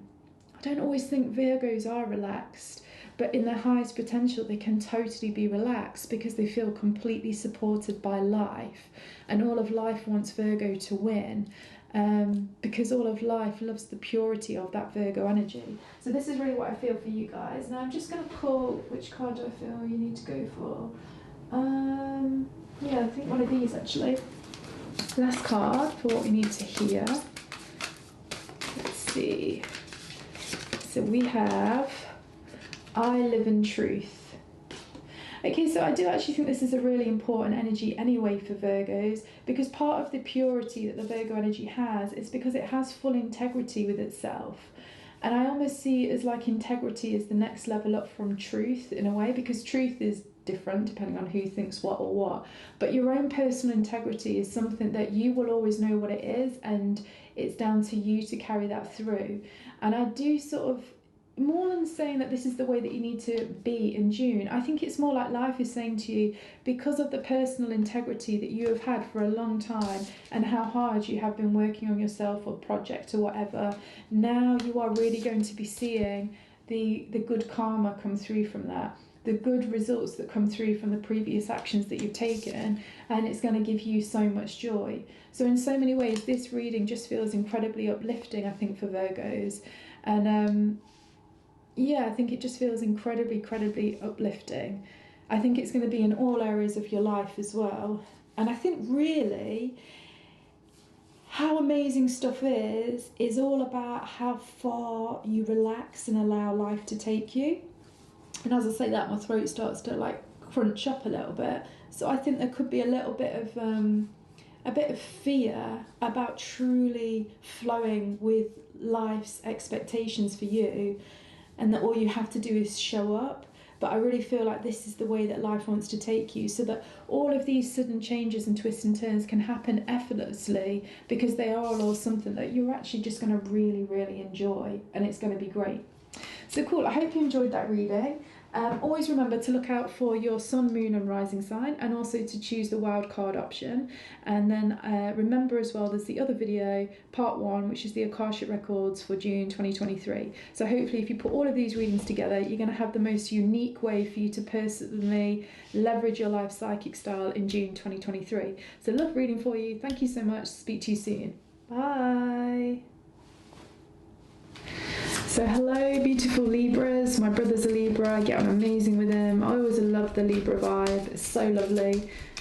So let's just see what's in store for you guys in June.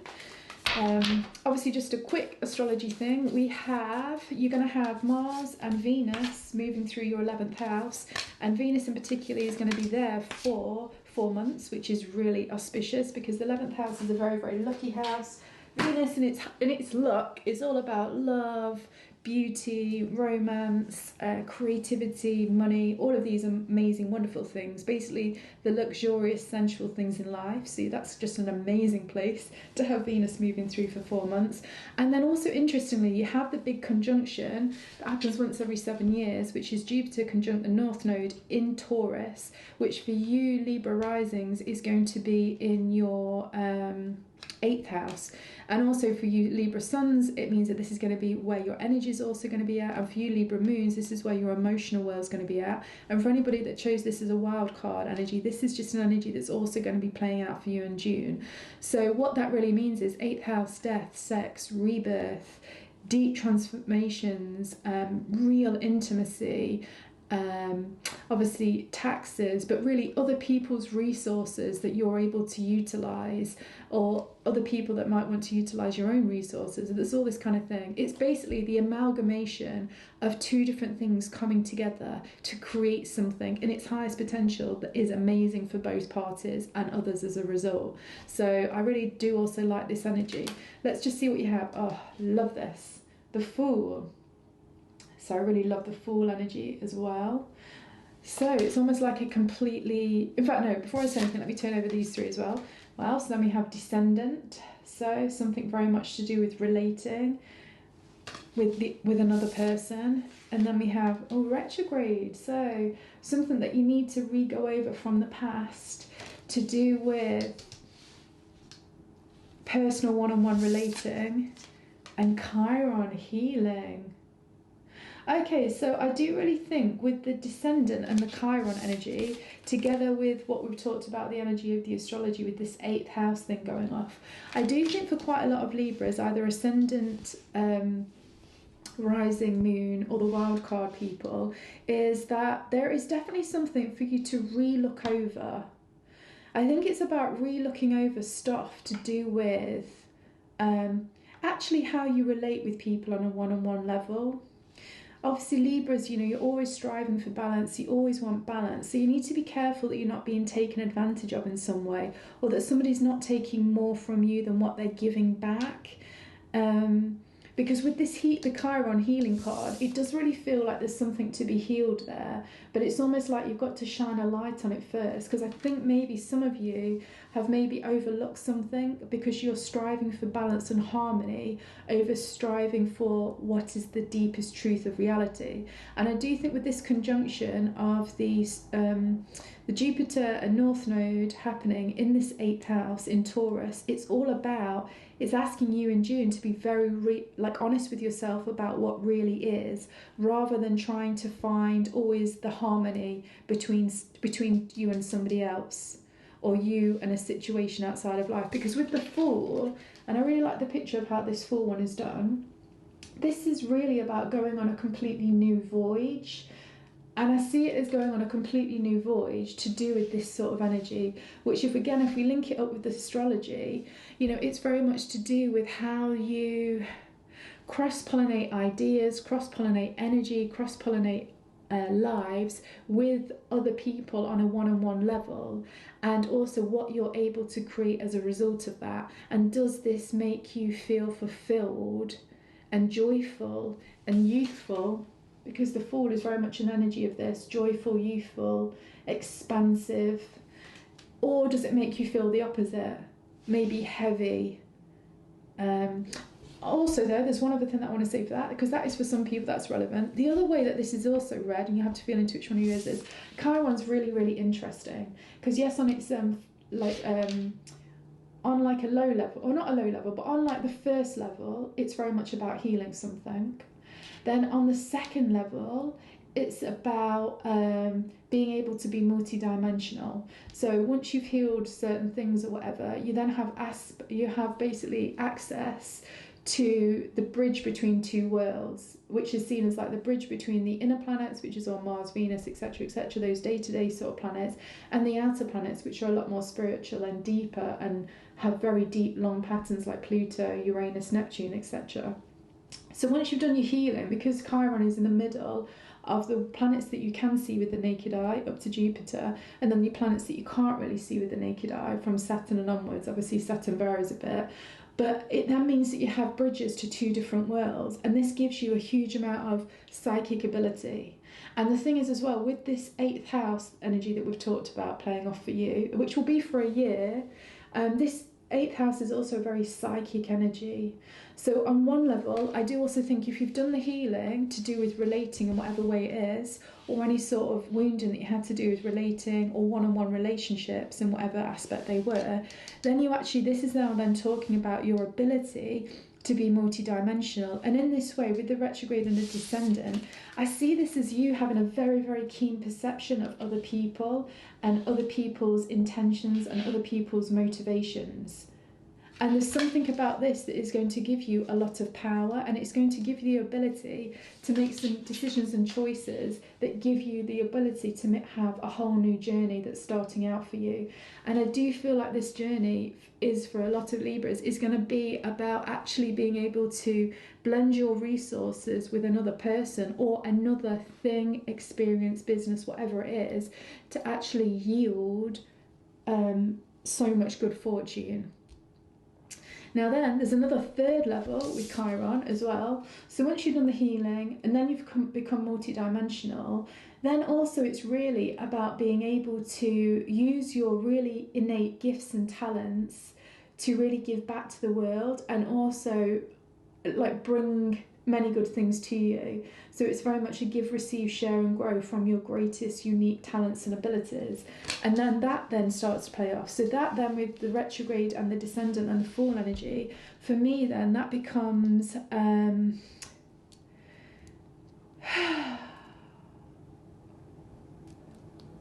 it's interesting. The retrograde then doesn't become for me about looking back on something. Interestingly, I'm hearing it as this then becomes an energy where you are going to be using everything that you've learned from the past, the present, and interestingly, the future. You're going to be getting really deep intuitive messages and insights in June of the future, of the way for you to move forward. And if you amalgamate those with your experiences from the past and the current present, particularly I think to do with one-on-one relationships or sort of working together on a business contract or a new business or a collaboration of some sorts with one other individual or one other business or one other something, I think again you're going to understand a whole new way to move forward to do with these kind of endeavours, and it's going to be incredibly prosperous. But for this 3rd level of the Chiron, if this is you, you must use your intuition and what it's telling you about the future as well. That's really, really important. So you're going to have to feel into which level you're at with this Chiron energy. And also you might be at different levels of this Chiron energy in different areas of the 7th house, the descendant. So those areas are marriage, they could be parent-child relationship, it could be any type of parent-child, you with a parent or you with a child or whatever. It could be a deep friendship, it could be an employee, it could, for me, it could even be a pet, it could even be it's your romantic partners, it is anybody that you have a one-on-one relationship with, somebody at another business that you're making a contract with, it could be that, it could be if you share a business with somebody else. And also remember, it can be known enemies, so somebody that you know has difficulties with you. This is where this energy, these 3 layers of the Chiron energy could be playing out, and depending on the person that you're relating to, it could be you're at a different level with this Chiron energy. So Libras, this really is something for you to think on, which I know that you'll love. I do think you love getting your teeth into a good kind of strategizing of something, or I think you guys love reflecting on stuff, so I think that works really, really well. Now I just want to pull a couple more cards. Which ones are we going for you guys? Okay, I actually feel like these. So let's just see. So Libra energy, it's Libra energy. Okay, have a look. So we then have the Hanged Man. Okay, under the Descendant. So this is definitely a new perspective to do with these one-on-one interactions, definitely. Then retrograde, we had the Four of Cups. So yeah, there's something that you've missed. There's something that you've missed in the past, or there's something that you might miss to do with your intuition telling you about the future, to do with your one-on-one relationships, that is really important. And I'm hearing this word for you to synthesize. Now, Libra, in your highest potential, you should be amazing at synthesizing, as long as you just don't get stuck in your head, or not so much stuck in your head, but so desperate to find the balance and the harmony in the situation that you kind of create unconscious bias in order that you can just create that harmony and that balance. So please definitely be mindful about that. And then with the Chiron, the healing card, we have the Ace of Swords. So I do really feel like whatever stage you're at as well, you know those 3 levels that we talked about with this Chiron stage, the healing, the multidimensional, or also the sort of the real deep psychic abilities, wherever you're at with any of this, I think you're going to be getting new insight to do with it. And I think you're also going to be going up a level depending on where you're at, or you're going to be able to highlight those skills even deeper with this energy here. So yeah, I think that's something that's just coming out there. And then I just want to pull one more. Which one do I want to go for? I like this. Let's see. So we have, Otter, I love this. So it says, initiations, be open through this transitional time. I actually think that is amazing words for Libra, because it is obviously a big transition, because you opened your reading opened with the Fool energy, which is all about going on a completely new journey with something. And it does very much seem for you Libras that it's very much to do with your relationships, your 7th house. Again, contracts of any kind, businesses, marriages, one-on-one friendships, whatever it might be. But I do really love these words, be open through this transitional time. And I do really think as well, Chiron asks you to be open, because you need to be open to healing something, or you need to be open to the multi-dimensional aspects that are going off in your life, or you need to be open to the deeper psychological insights that are coming to you. Either way, being really open is super, super important. And you know, I think it's really important for you Libras to know that you're going to have balance and harmony long term if you are true to yourself, particularly with all this 8th house energy, because Scorpio rules the 8th house, and 8th house is all about deep, intimacy of truth. And I do really feel like there's something about that that's going off to do with your Descendant, your 7th house, which is all about those one-on-one relationships, remember. And I think as well, it is a case of... I'm just hearing this as maybe the words for you guys to stick with for this month, which is feel the power of the truth within you and trust it enough to act on it. But essentially, if we condense that even more, feel the power of your truth. And if you really start feeling the power of your truth in whatever way that is, you're going to be guided to the exact new direction and big new change that is open to you. And remember as well, like, let me just double check, but I think it was the 11th house. Yeah, Venus is going to be moving through your 11th house, which is all about good luck and good fortune for the next 4 months. Life is with you and supporting you, but you must honour that 8th house, that Scorpio house right now, of like the deepest truth within you. This is really, really important. And again, Chiron is a bit more of an advanced energy, I think, to work with. And so you know what it's like, the more advanced an energy is, the more complicated, or the more rules that life has in order for you to pass. And that's not a bad thing. It's just life pushing you to get to the next evolutionary stage to do with your 7th house of one-on-one relationships, contracts, business and energies. How you give, receive, share and grow with another, or another business, or whatever it might be, or person. So yes, I love that energy for you. I think it's going to be really great. Just like I say, the main thing is don't go with unconscious bias purely because then it helps you maintain the status quo and the balance and the harmony.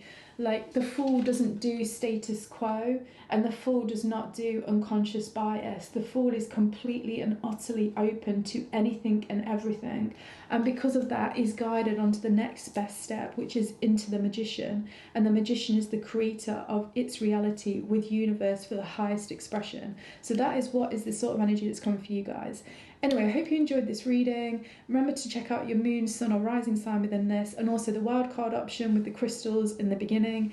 And then also check out the other pick a card for the Akashic Records for June.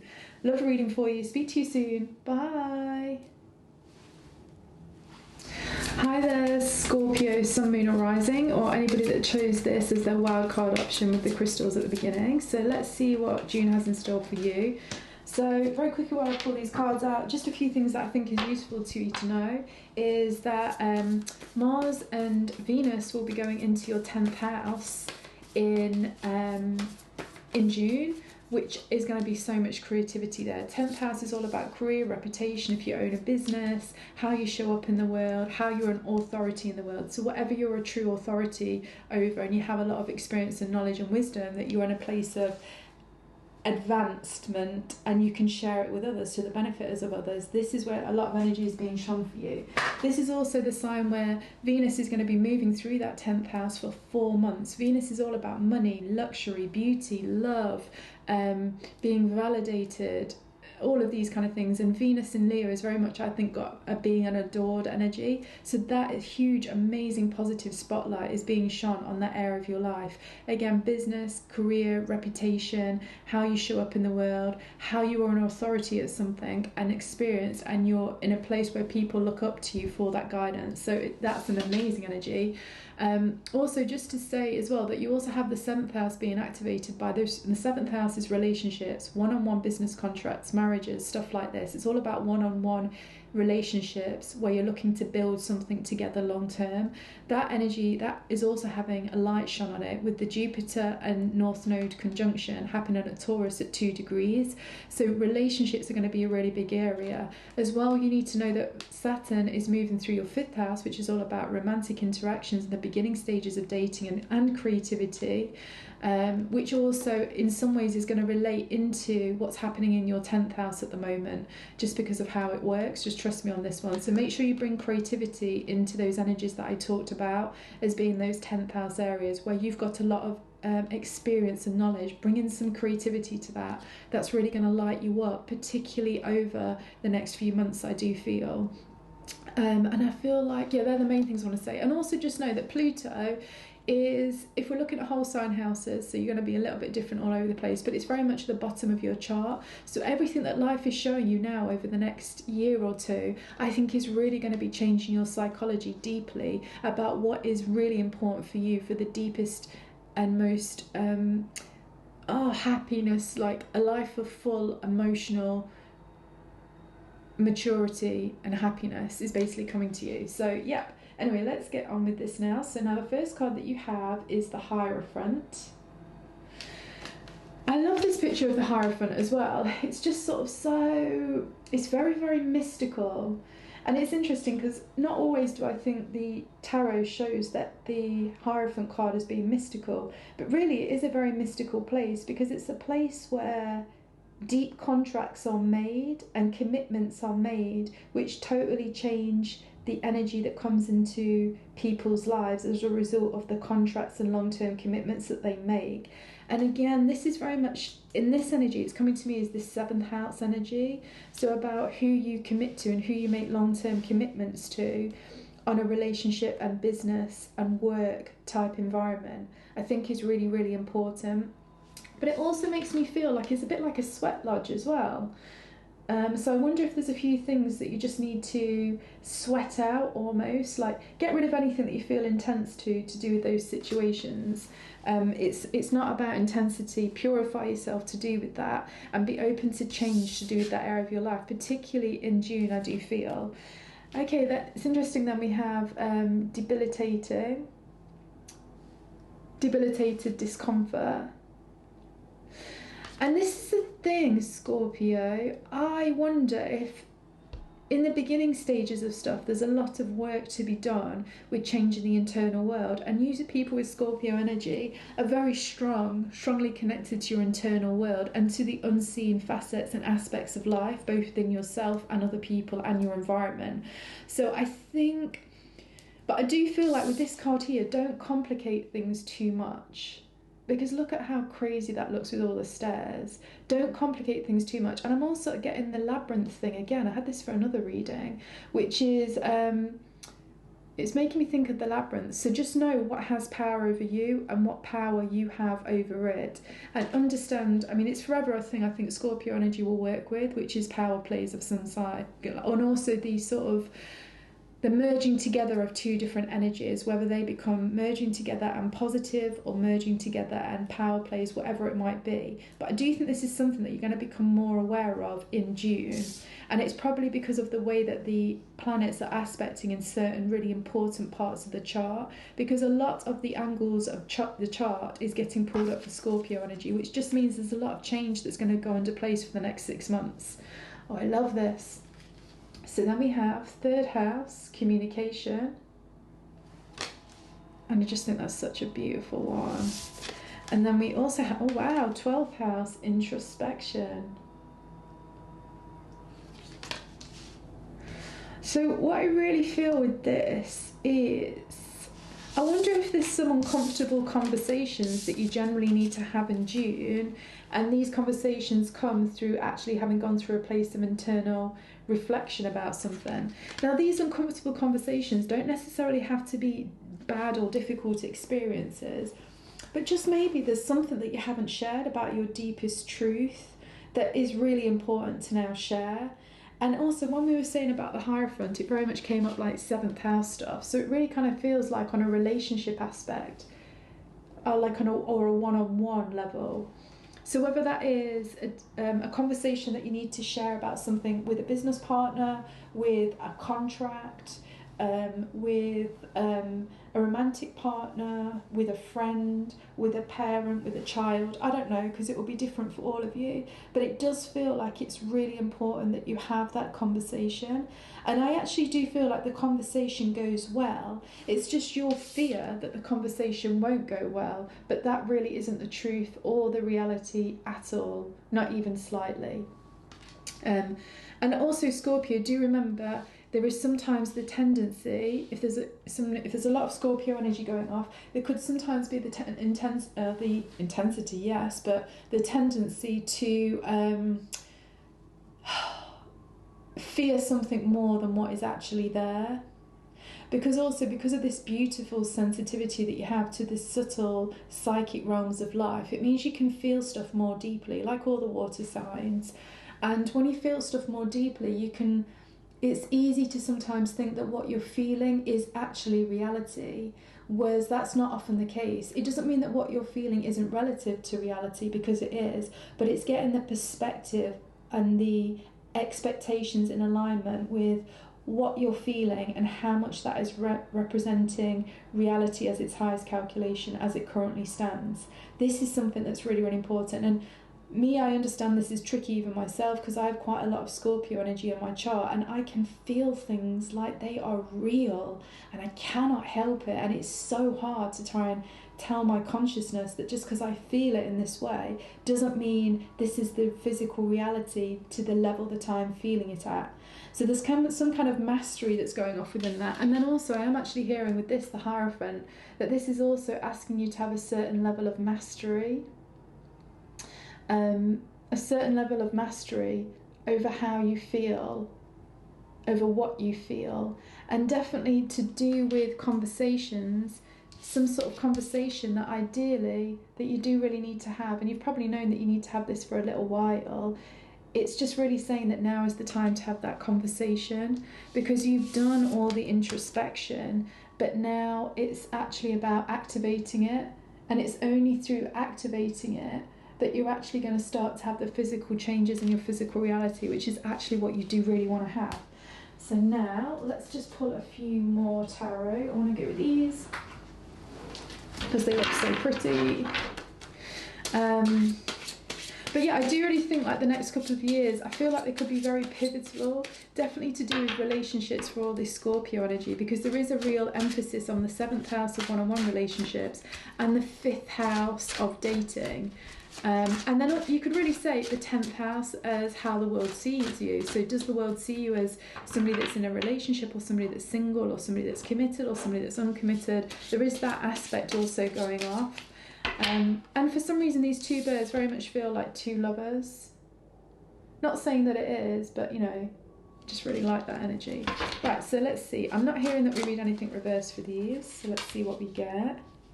I love these cards, the holographic, they shine amazing. But they're dead slippy. So let's see. Okay, so we start with the exciting Knight of Wands. Okay, so this for me also just highlights what I was saying about, you know, you might have quite a lot of internal anxiety to do with a conversation or something that you need to express. Because it feels like with this debilitated discomfort energy in the Knight of Wands, it just tells me that you're putting quite a lot of energy into, or quite a lot of unstable, chaotic, kind of anxious energy into feeling unsure about a conversation that you need to have. So I think, again, just know that how you feel internally about this is not relative to the scale of what the actual physical situation is about and is like. So then we also have, now we have the Queen of Swords. And interestingly, Queen of Swords with the communication card I think is really interesting, because the Queen of Swords is all about communicating, but she's all about clear, precise communication that isn't too emotional. And I actually wonder if this is one of the ways that you can have the best conversation and communication about this, is to keep it not too emotional, but more fact-driven and more emotionally stable. It feels like just be very clear and precise with your wording so that there's no communication. And it feels like less words is more powerful than more words, interestingly enough, with this. I'm really getting that. So less words is more powerful than more words. And that actually some introspection about how to have this conversation to make it precise, clear, and not too wordy will actually be really helpful, and will be helping you to step into this more mature energy to do with this area of your life. And then here we have the 5 of Cups. For me, this is just really saying, if you stay too long in this place of introspection rather than communicating, it's just going to lead you to a place of unhappiness and emotional unfulfillment. And so if there's any one thing I would say is, on its highest potential, Scorpio energy is so brave. Scorpio energy is the emotional SAS badass, is what I feel. Scorpio energy can go through every extreme of emotion, and it can stay with it, and it can hold with it, and it can work with it, and it cannot be destroyed by it, but it can create with it. And that's an incredibly powerful ability and a powerful energy to have. But it does require quite a lot of mastery to get to that sort of level, understandably. But I think there's what you just need to know is you are that person, and you are ready for that now, and life is encouraging and supportive of you to do this.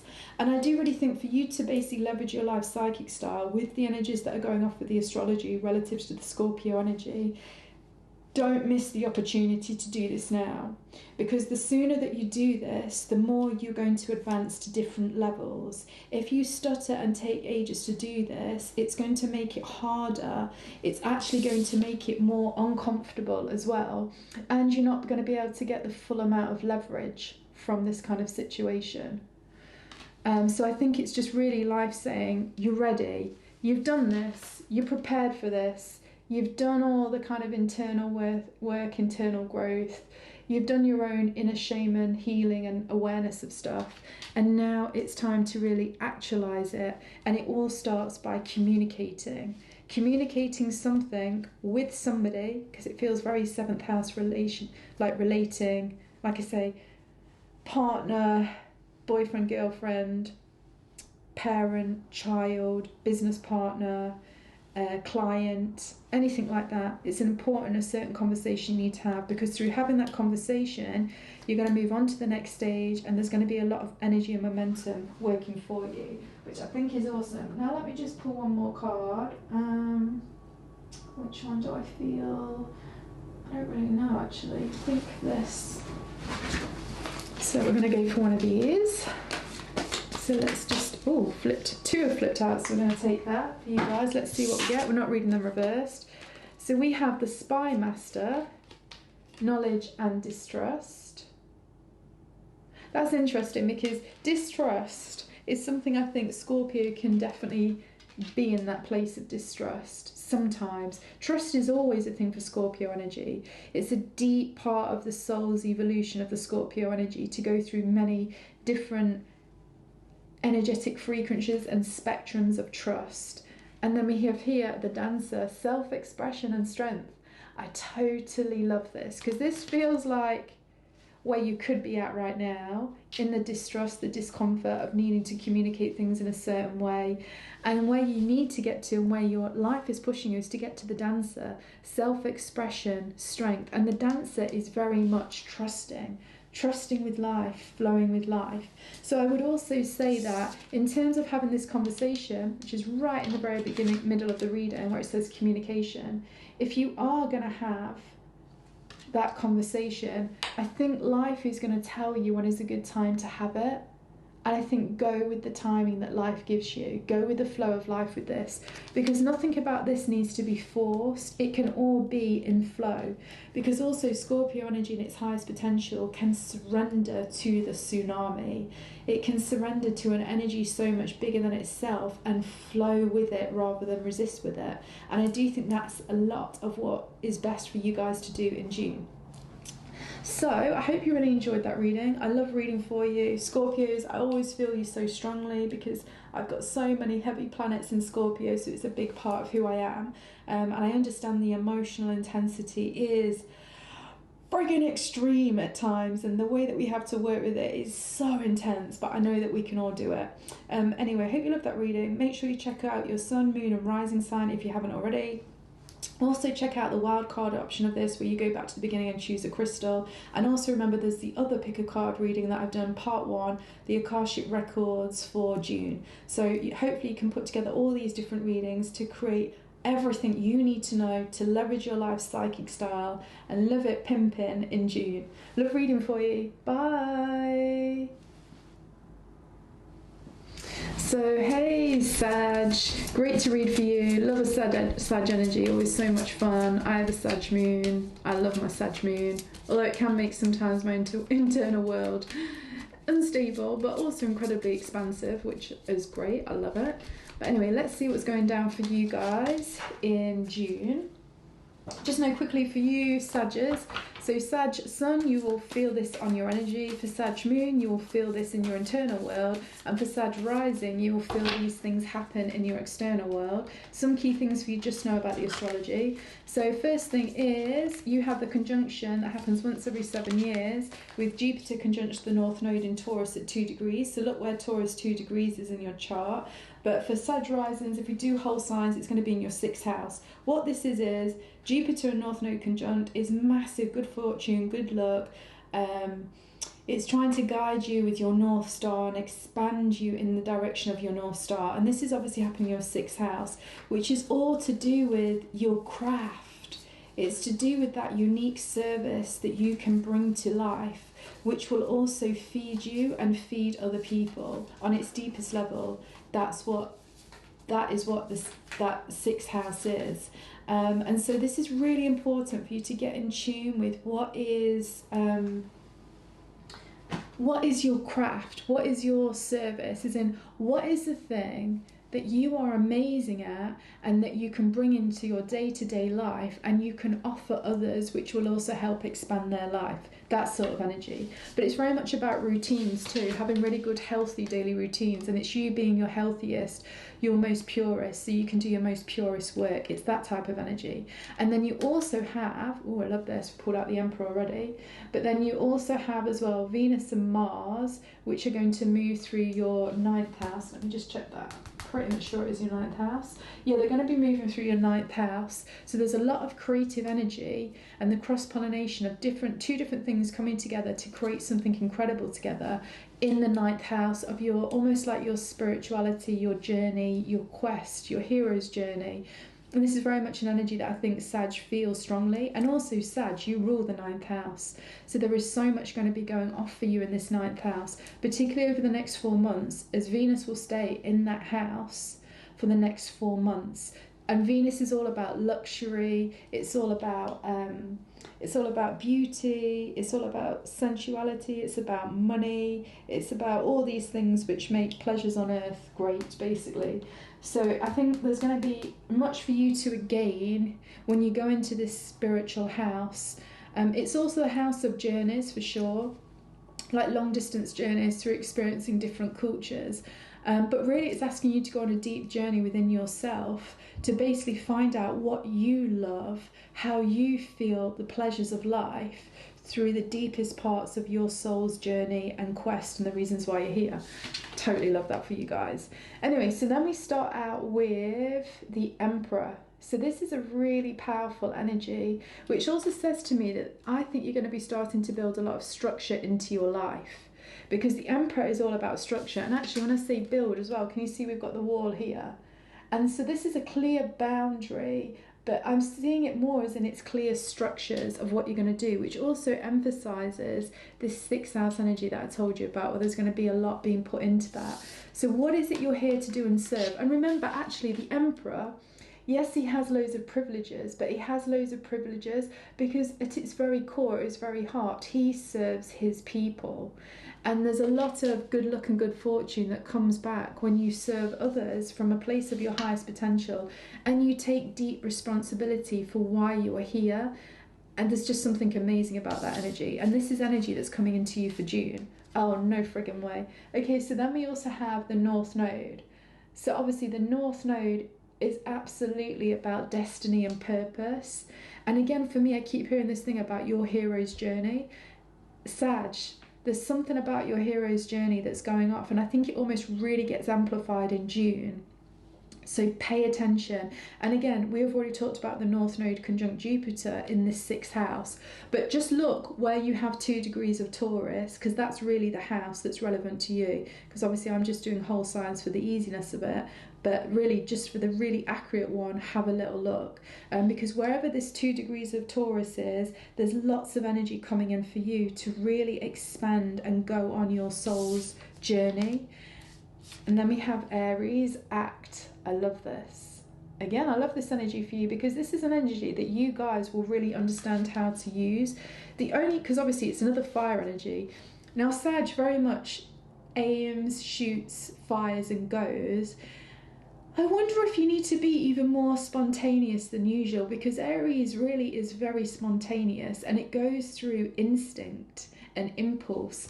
So what I would say is listen to your instincts and your impulses in June, particularly to do with these energies that we've talked about. So structure, purpose, soul's journey, hero's journey. You need to listen to your impulses with this. And it's not intuition, that's different. Aries is impulse, it's instinct, it's that like primordial energy that's kind of very like an animal instinct, like you smell it, you sense it, you just feel it, but it's very full-bodied. It's something that really you feel it within your body first. Listen to that. And then we also have Mercury messages. Okay, so I'm actually feeling this a lot deeper. So Mercury is really the messages from the gods. And I think this is where Wait, just give me 1 second.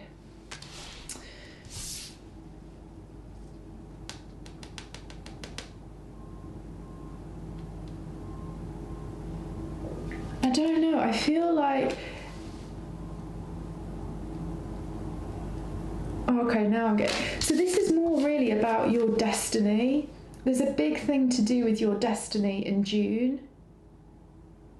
I'm really getting destiny really strongly with even these two energies somehow.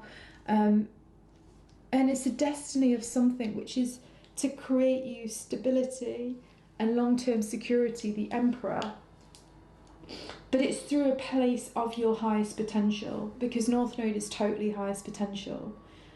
And again, Aries is a fast-acting energy, and Mercury is a super fast-acting energy. So this also makes me think that there could be a really big insight, psychological perception shift because of the energy that's also going off in your 9th house with Mars and Venus transiting it, to do with your life purpose. And I think it's going to come suddenly and fast, and you need to follow it on impulse.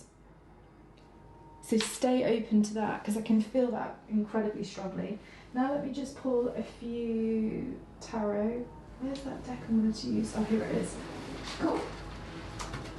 So let's see. I love these cards, they're dead slippy. Alright, you know, we're not even going to worry about these ones. Again, I'm just going to go with the flow of everything. Right, let's use the remaining tarot. We're not going to read anything reversed either, I'm hearing. So let's see. What do we have here? So we have Strength card, we have the World, 2 major arcana, and then we have 8 of Wands. Yeah, you know what, I told you, something, 8 of Wands is a super fast energy. Something really is coming in quick for you guys, and it does feel like with it being under Mercury, it's just a perception change. A perception change is completely what I hear this is going to be, and it's going to start being a game changer for everything. And it means as soon as you act on it, you've also completed some journey. So it's almost like maybe you weren't aware of something, which meant you haven't been taking a specific action, but as soon as you are aware of it, you take the specific action, and then you're on to a whole nother level to do with your life. That's what I really feel.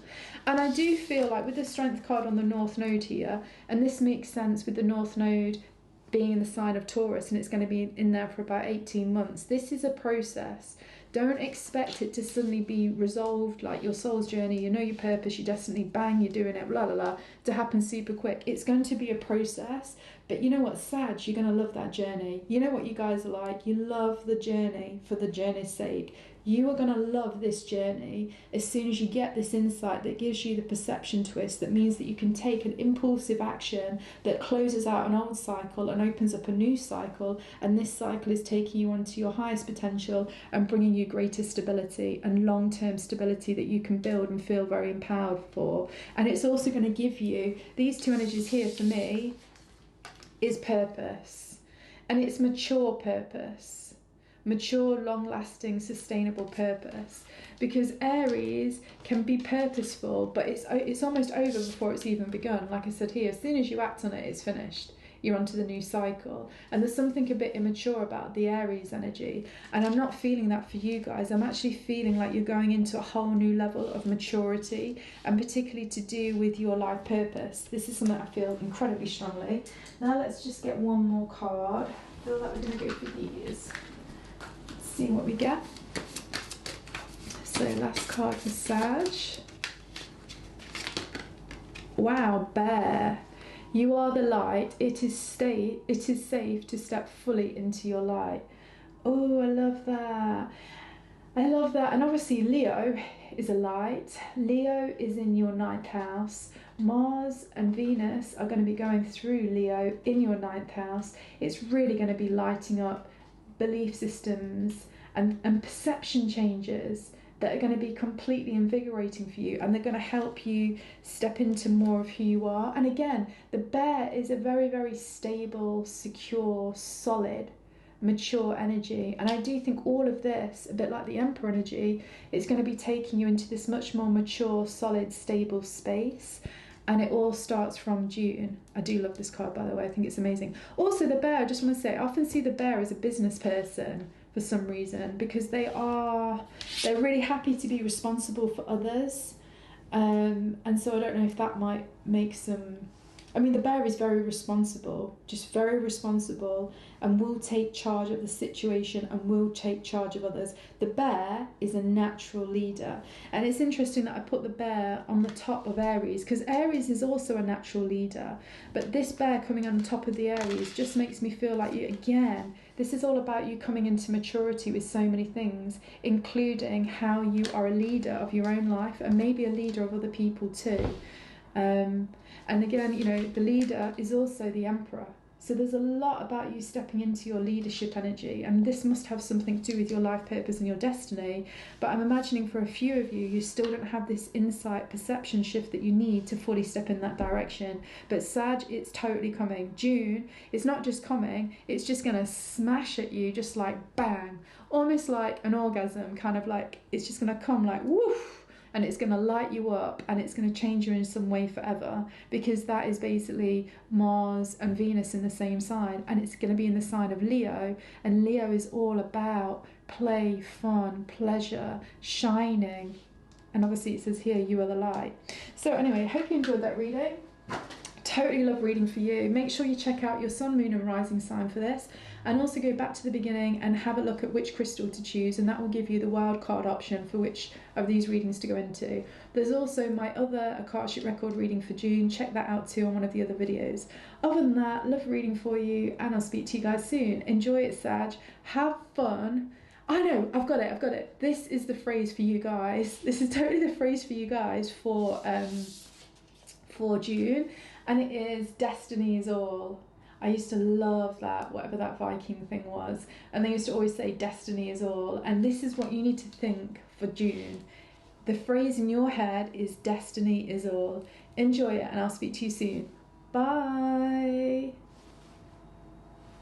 So hi there, Capricorn, Sun, Moon and Rising, and anybody that chose this as their wildcard option. So let's see what June is going on for you in June. And just very briefly with your astrology, I think it's just really useful to know that you had this amazing good luck or good fortune transit. Happens once every 7 years with Jupiter and the North Node conjunct at 2 degrees of Taurus. So look for 2 degrees Taurus.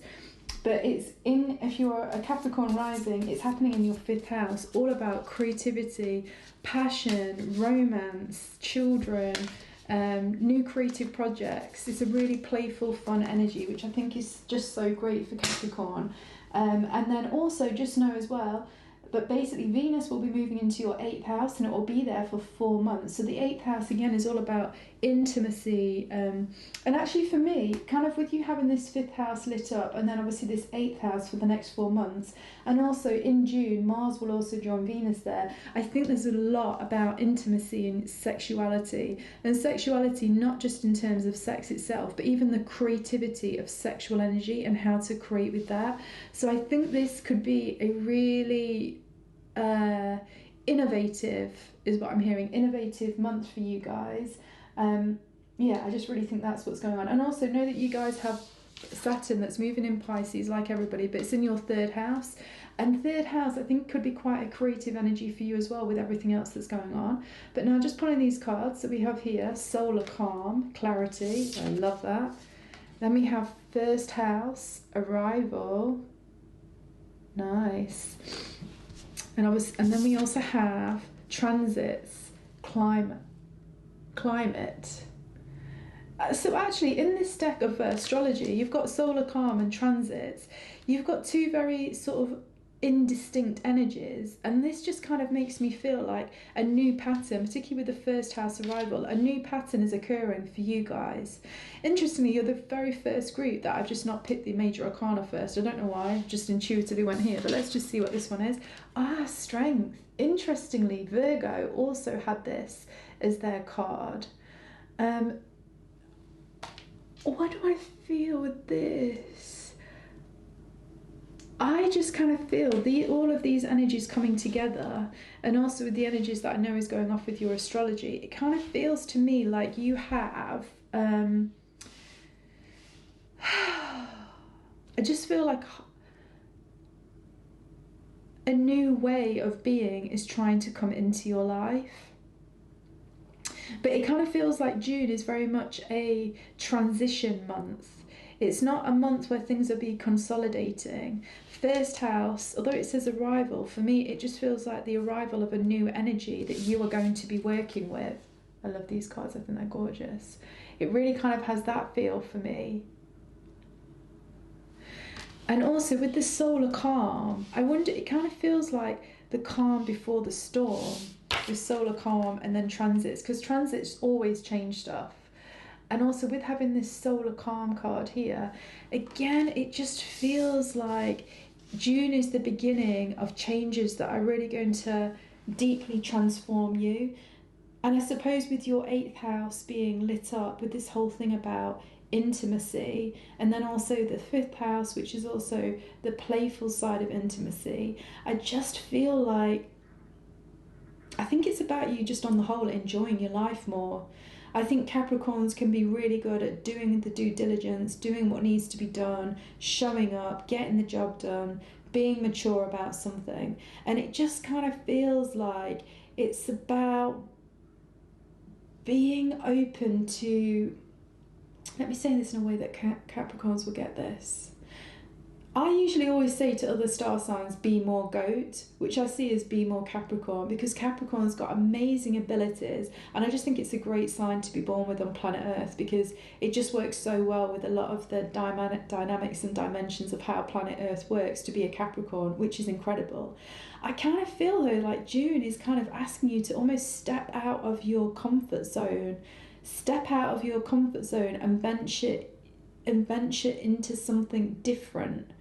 But it feels like this is more happening on a psychological level, is the way that I'm feeling it. So it's more about you. I kind of hear this thing, although we've got strength here, there's also the horse here. And the horse is very much about freedom. And I kind of feel like it's more about you stepping into some more freedom in whatever way that is.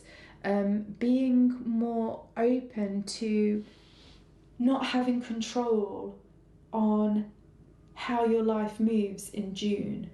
I know both my mum and my dad are Capricorns, but my mum in particular has got so many planets in Capricorn, so she's very much a Capricorn archetype. She loves to be in control, and it's not because she wants the power of being in control, like maybe a more Scorpionic energy could be.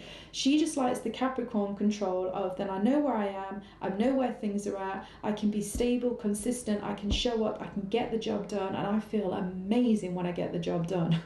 This is like my mum's sort of energy. And to be fair, she has a lot of these planets in the 6th house, so it brings in that Virgo feeling. But still, I kind of feel there's always going to be some level of needing to control your emotions when it comes to this Capricorn energy. And I just really feel it's about you just not having control. Don't have control.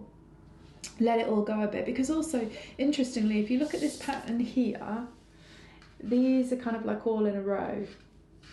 Yeah, and then we come to here and we've got a similar sort of circle. Somebody's holding on to one, but there's all this movement, and there's a bit less format on this one because we've got the line here, yes, but it's diagonal. Then we've got a big one off here and a small one off here, whereas here they're all very linear.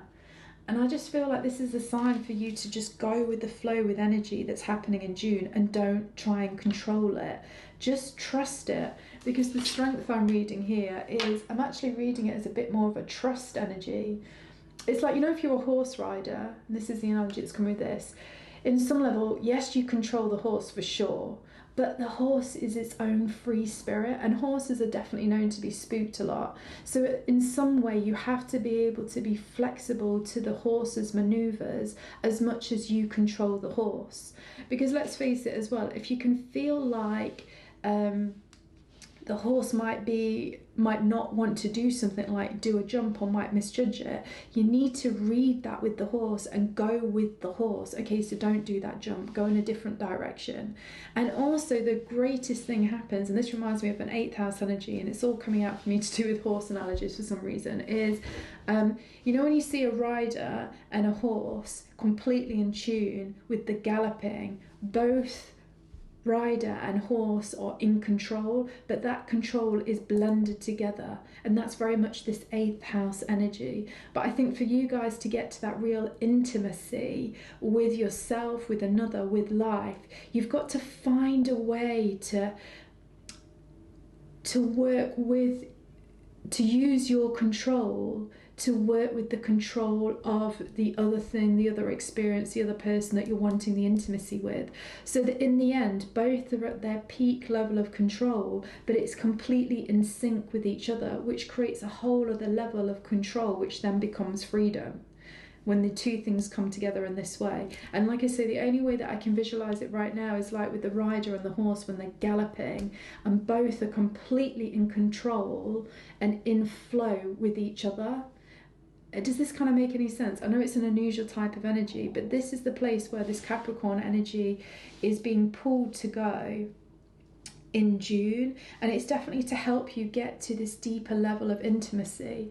And it's such an interesting combination where you kind of have full control, yet also full surrender of control simultaneously with something outside of you, which also has full control and also has complete surrender simultaneously. Can you see why this is a very magical point? And I think why this is almost very esoteric in some ways. The 8th house can be a very esoteric house because it's working with energies in a very potent and refined way, which does require mastery. But I do feel like there's one thing that Capricorn energy gets, and it's mastery. I do think you guys are the masters and the elders of the chart, of the horoscope of the skies, particularly because you are ruled by Saturn, and Saturn very much rules this 3rd dimension.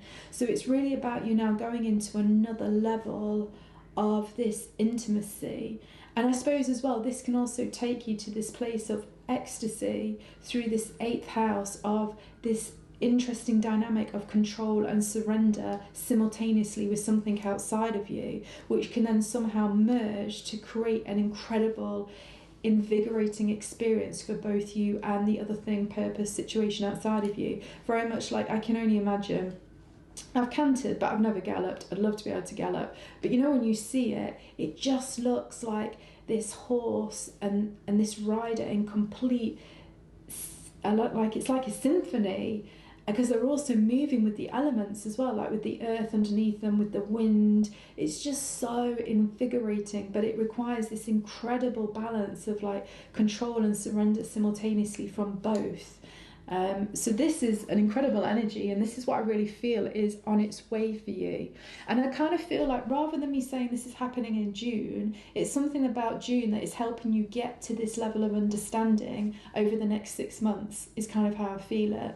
But remember, the more you can control and surrender simultaneously and allow something that you're collaborating with outside of you to also control and surrender simultaneously, this is how you get there. This is such a fascinating energy, I have to say.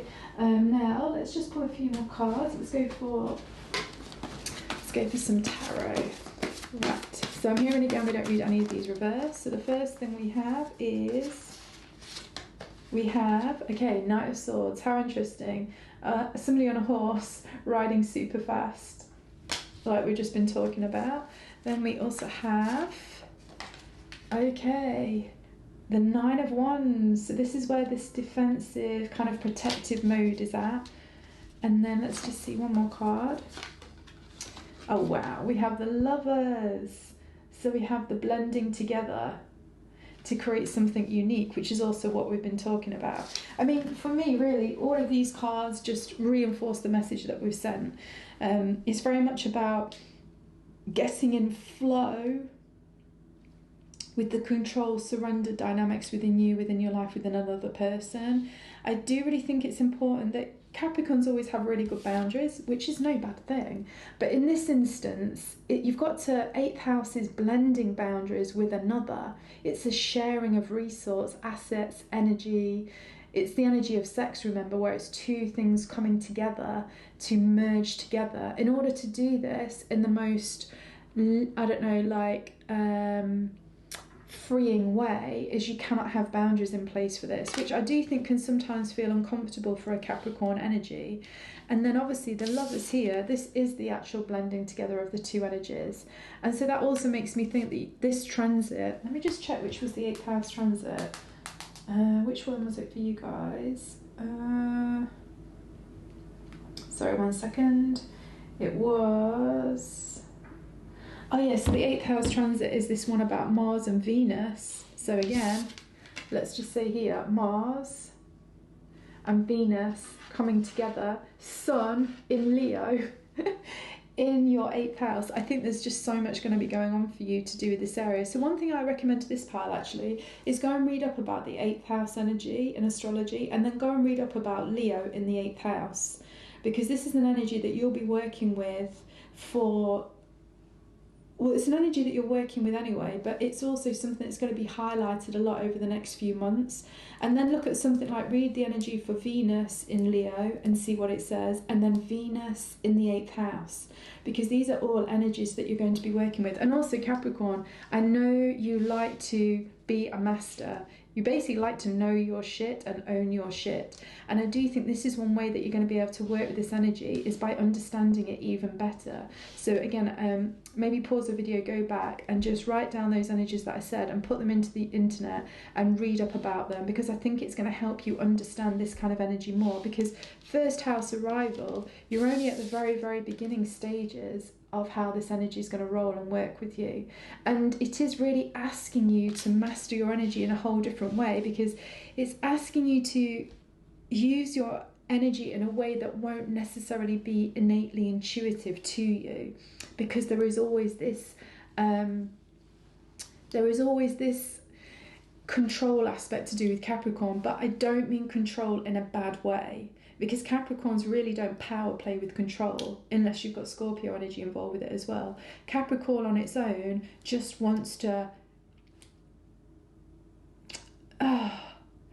create its life in a way that creates stability and security, not just for itself, but for all of those that are around it. And to do that, it likes to be in control, because it feels that that is the best way to do this. And in many ways it is.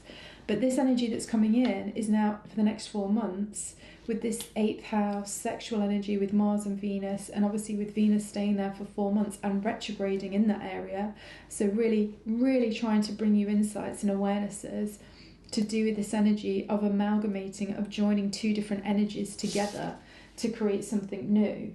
And I think it's really going to help open you up on a spiritual level as well. And it's going to be incredibly fulfilling, because I do always think Capricorns actually are deeply spiritual, and it's in a very tangible way that's kind of very related to the earthly experience. So some people can think it's not spiritual, but that's just crazy as far as I can see it and feel it. And I think there's so much that you're going to gain from this energy that's coming up. So again, I think this is an interesting energy. Maybe listen to this video again, because it's not straightforward. And definitely, I know you guys do this, do the due diligence, do your research and information about this sort of energy that you're going to be playing with. Now, I just want to pull one more card. Let's go for these.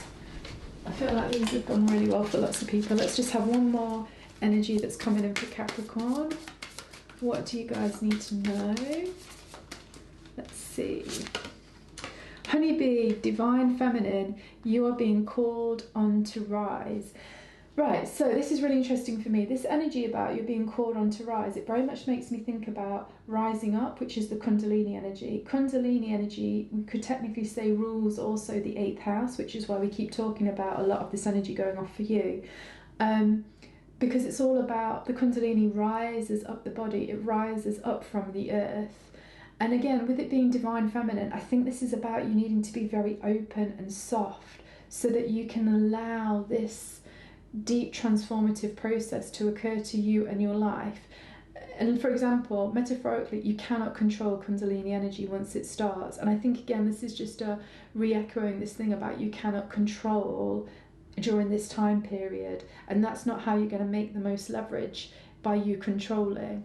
But also with the honeybee, I always think the honeybee is very, very collaborative, is incredibly collaborative. And again, to be honest, the honeybee does merge its resources, not just with one other bee, but with a whole hive, a whole swarm of bees. And so I think as well, when you think about this merging your energy with another, don't just think about it as a one-on-one. Think about it on much, much greater, like merging your energy, merging your resources and assets with a community, something so much bigger than you, but that's all driven by the same desire to go in a certain direction. Because Kundalini also has this desire to rise up the body, so it has a very specific desire which is upwards. And I feel like whatever this community is that you would be a part of or that you're interested in, it's because it's all being pulling into the same direction, if this kind of makes sense. So I hope you enjoyed that reading. I love reading for you.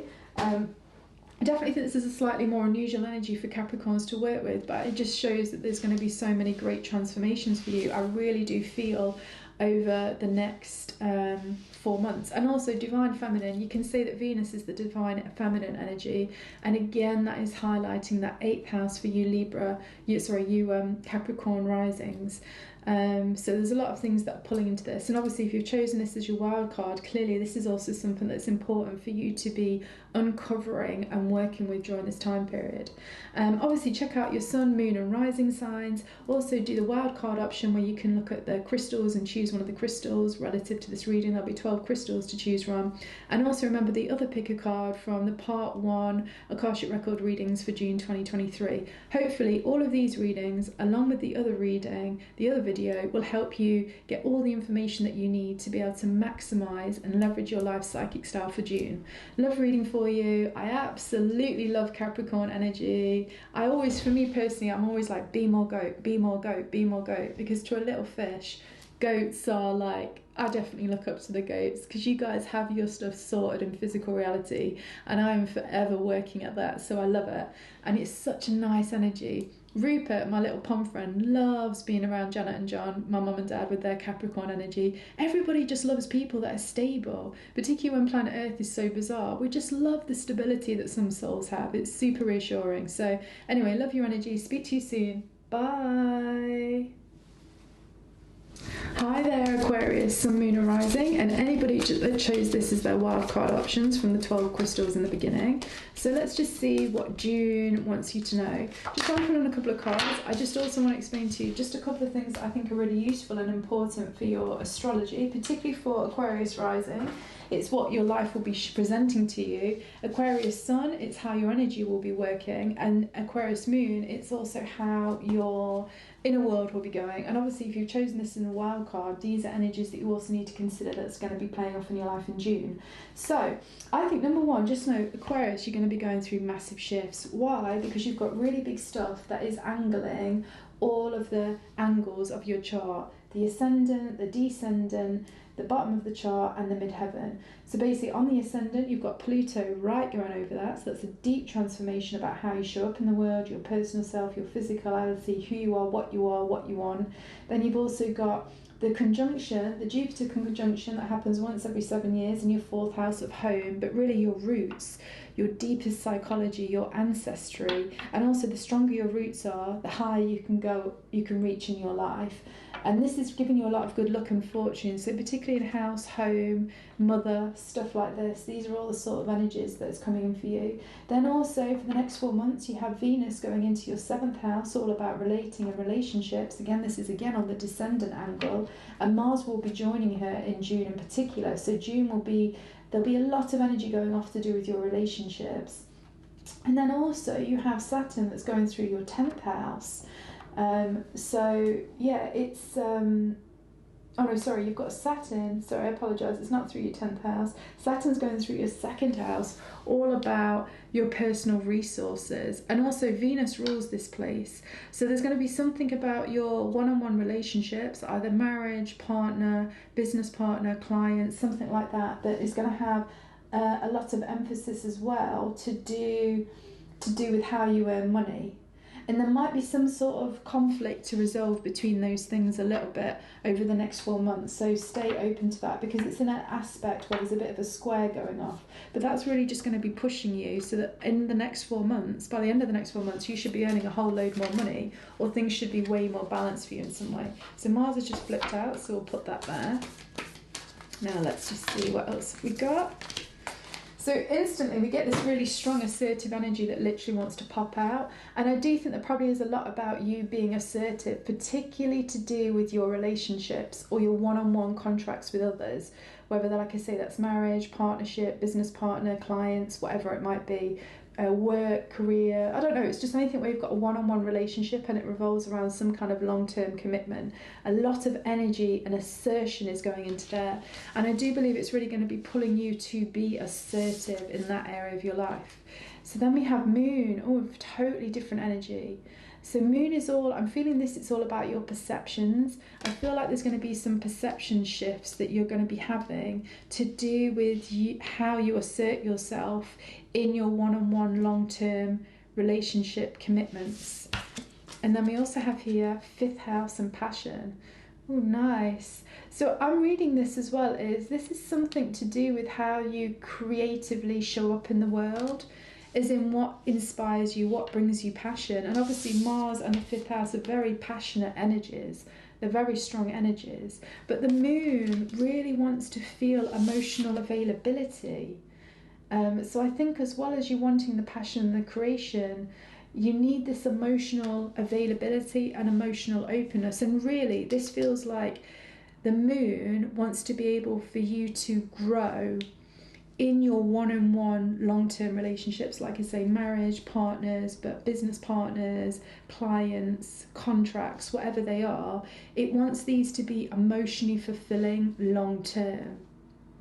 And Mars feels like it's going to settle for nothing less than that as well. So it's going to be pushing you to really, I guess it's almost make sure that your needs are met within these long-term contracts, one-on-one with people and relating and relationships. But let's see what this card is. Oh wow, the Devil.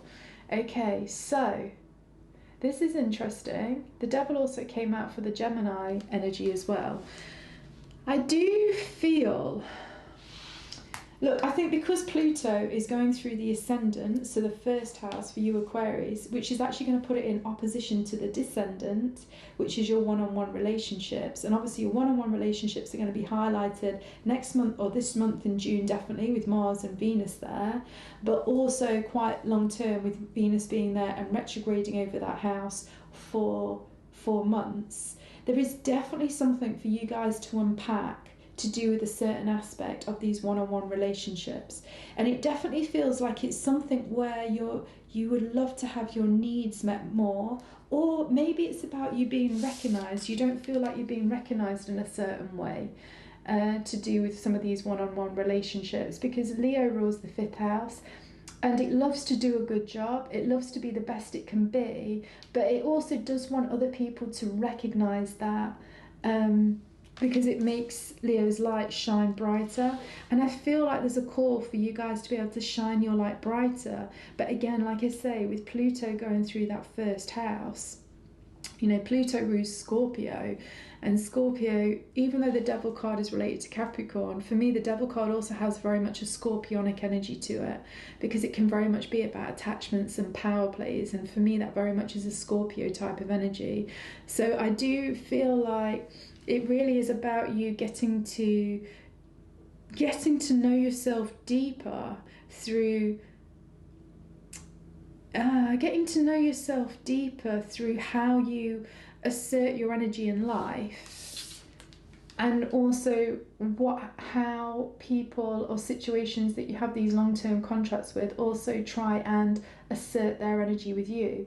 Is it collaborative or is it not? You know, sometimes if you are in these really great dynamics with your business relationships, with your partner, then I think this is going to be an incredibly passionate sexual month in some way. It's going to be amazing. And also with the Moon, it is going to be deeply fulfilling. But again, because with these tarot cards, you're going to be on a spectrum. Some of you will be in that place, in like that higher in that sort of more enjoyable, let's say, not higher because it's all things are equal, whatever, etc. But in that certain, you're going to be in that more pleasurable state to do this energy. Whereas some of you are also going to be in a bit more of the frustrated space. Because I think passion can be pleasure and it can also be friction. It can be these two things. So some of you are going to be in that pleasure space. So I think in June, you're going to really start to understand if you're in the right contracts with people, relationships and work and business, because are you going to feel pleasure? If you're feeling pleasure during this time period, amazing. This is completely the right direction, and it should also be giving you emotional fulfillment. If, however, you're feeling friction in some of these, I definitely think it's about you looking at asserting yourself in a different way. And it's also going to be about you definitely looking at what needs are not being met that you need to be met, because also the moon really wants its needs to be met too. So you have two cards here about having your needs met. And I think it's about, if you're not having your needs met, it's about you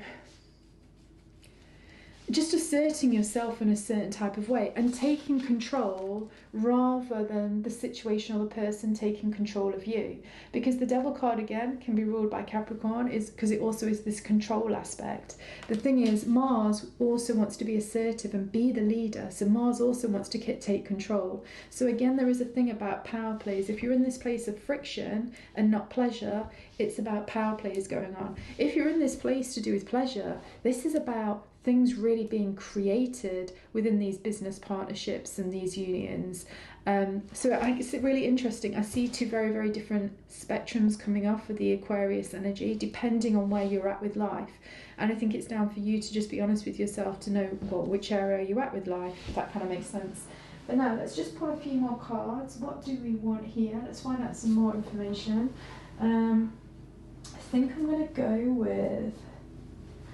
I feel like doing a slightly different one for you guys. So we're actually going to not go with tarot, we're going to actually go with more oracle. So let's just see what wants to be said with all of this. So we have life review. This is also number 36, so it's a 9, so it's a completion energy. Okay, and then we have here being bound, 25. I think this is really relevant, being bound, when we talk about the devil and also when we talk about contracts that have been made in the 7th house. And also being bound. Remember, this could be, so if this is like, this could also be pleasure in an erotic way, but it could also be pain in a control way. So again, I just keep feeling there's these two different aspects that are really playing off for people that are pulling out with this Aquarius energy. And then here we have, oh, I love this, number 6, which is very harmonious, healing hands. And the healing hands is under the moon card of emotional fulfillment. So again, I feel like with life review and Mars, you really need to look at how about how your life is. And like I say, see if you're getting pleasure or you're getting friction. If you're getting pleasure, you know to carry on doing the same type of thing. If you're getting friction, you know this is something that you need to reconsider. And I'm actually also hearing as well, if you're feeling pleasure, it's still about you. It's about you feeling more confidence to assert yourself in other areas of your life where you may not be showing up to the same level as you are in others, because it's almost like these partnerships are going to give you power, they're going to give you energy, they're going to give you confidence to take more control and charge over other areas of your life where you don't have that same amount of autonomy and powerfulness, is the only way I can describe it at the moment. So whether you are in a place of pleasure or friction, there's still work to be done, but it's a different type of work to be done. And also this one here, I don't see this, but it's 22. So 22 is that really deeply spiritual number that's a master builder. And so I do really think, and then again with life review, it really is about you reflecting where you're at so far. And I do think with all of this energy in the astrology that is really starting to hit some critical points in a chart, you know, it's wherever you're at, no matter how amazing or not it is, there's still so much more for you to grow, for you to expand. Your soul is seriously wanting to evolve, because with you having Pluto in your sign Aquarius, this is all about soul's evolution. And again, I think there's a real excitement that you can get with this. But again, it depends on where you're at with these energies. What else was I going to say? So we've done this. I've said this as well. Again, this for me just reiterates again, you know, probably more than anything, your romantic relationships that you have or you don't have lack of, they're going to show you whether you're being bound in a way that's erotic and it's pleasurable, or you're being bound in a way that's just control and restrictive and stifling. So probably if you want to work out where you're at, it's probably to look at your relationship status, definitely in that more committed long term. And to be fair, no, that's not totally true. Even if this is a work situation, a business situation, because that can be 7th house too, you know, do you feel like the pleasure in the situation? Not necessarily is it erotic, although I don't know, maybe. But remember, erotic as an energy it's enticing. I guess it's kind of like stimulating. It pushes you into a different sphere within yourself, which is completely pleasurable. You know, is your working environment taking you there? Or does it feel like it's taking you more into that energy, like I say, of being restricted and stifled and trapped? Because I think being bound can definitely be a feeling of trapped in its less desirable form. So again, you can just look at any part of your life to work out which state you're in and then how to move with that. And then obviously this healing pens is just totally... I just want to pull one more for this actually, because your reading feels a little bit more complicated, Aquarius. And again, probably it's because you've got Pluto that's just retrograding back over this 0 point of Aquarius, so it's a super potent time period, particularly, well, for all of you Aquariuses, to be honest, and anybody that chose this as a wild card. Strength, freaking hell, this is the 3rd time strength has come up. It came up for Virgo and it came up for Capricorn, so maybe Virgo and Capricorn messages also have something of insight for you. But what am I feeling with this? This just feels like something about your roots, about something about your home.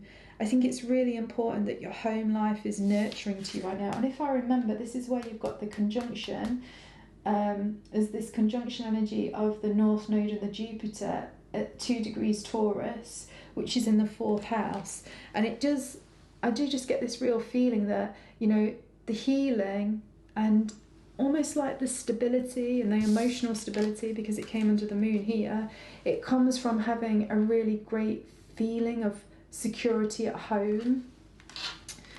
I think this is really important. So I do think, again, like something that will be really helpful for a lot of Aquarius energy people during this time period is to really just make sure that their home is like a sanctuary. I think this is really important. And I can actually say from somebody where I have a number of aspects that are in the 4th house, which means for me, like, I do love my home life to feel like a sanctuary. And whenever I don't have a home, it is the ultimate amount of destabilizing for me beyond anything else.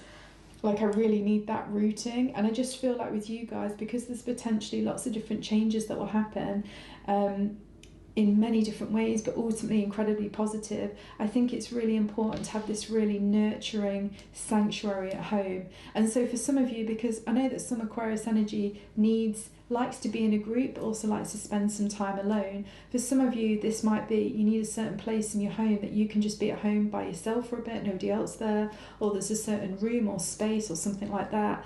And actually, if you're the other way, maybe you just need to have more people around you. Maybe you need to go to more family events, like, you know, that tribal feeling when there's maybe extended relatives there, and you'll get a lot of stability and a great feeling of security in that space too. But it'll be very healing, and it's going to be very, very important, is what I feel with that. Now I'm just going to pull one last card just to bring it all together, and I've been using these for the last few signs and they really just seem to be on point, so let's use it for you. So let's just see, what else do you guys need to know with this? Oh, I love, love, love this. One of my favourite cards in this deck. So this is the Koi card, and it says abundance. Move with the flow of abundance around and through you. Whew. The thing is, with Pluto really going through your sign over the next 20 years or so, Pluto just wants you to be your best in a way. Like, it loves you being in your power and owning your power and And also remember, Pluto rules Scorpio, and Scorpio, like the water signs, although it is very much more of a controlling energy, in its highest expression, it controls and surrenders simultaneously, flexibly with life, and it does this in a way so it can create what it is that it wants. It has very strong attention, and then when life says now surrender, it just boom surrenders, and then whatever happens happens, and then it gets back on track again.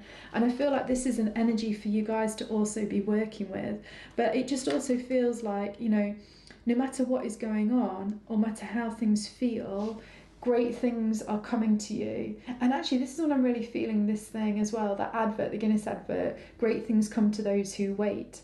I think this is going to be a slow, steady progression of you really stepping into more of who you are, and how much that's going to impact all the major points in your life, like your home life, your family, your career, your reputation, and also your one-on-one relationships, marriages, business contracts. You know, it's really going to be a super powerful experience for you guys. But I guess because it's going to be so powerful, it also requires you to really own your own power and use your own power wisely, and not allow other people to take your power from you in some way. And remember, it can be very, very subtle, and it can also, we can all have a lot of unconscious bias as well. And I just feel like with Pluto going through your first house, you're going to become aware of a lot of your unconscious biases, and you'll find some areas where you've been controlled, or where you've controlled others, and you haven't even realised because of this unconscious bias. But this is all working for you to give you so much more energy, so that you can really create and flow with life, which is almost like the soul's evolution, I kind of feel, for almost most souls in a way, to express who they are on the outside and the inside, and they work seamlessly in synergy with life to do that, and it's a beautiful thing. So I hope you love that reading. I love reading for you. Definitely check out your sun, moon, and rising sign. Also choose the wild card option with the crystals at the beginning, and don't forget the other pick a card that I've done for what the Akashic Records wants to tell you. This way I feel like all of you can get the most amount of personalised individual advice for June, so that you can truly leverage your life psychic style, and you can just create the world and life of your greatest emotional fulfillment, because I really feel like this is what's really on the cards for you guys. Anyway, loved reading for you. Speak to you guys soon. Bye. Hi there, Pisces, Sun, Moon and Rising sign, and also anybody that chose this as the wildcard option. Let's see what June wants to tell you. Just a few quick astrology things as well for this Pisces energy. So for the Pisces archetype, so you have Saturn going through your first house for a couple of years. Really, really big deal. Totally restructuring who you are to yourself and to life, really. And many things can change for you, but it's a process. And then we also had the really lucky Jupiter and North Node conjunction that happens once every 7 years. It's specifically was at Taurus 2 degrees, so check exactly where that falls in your houses for the exact reading. But for the Pisces archetype on the whole, it falls in the 3rd house, so that is all to do with communication, synthesizing of ideas, but very much it works with the dynamic of the 9th house the opposite way. So in some ways, I just got this feeling it's very much about you integrating your life in a multi-dimensional way, where you bring your spiritualness,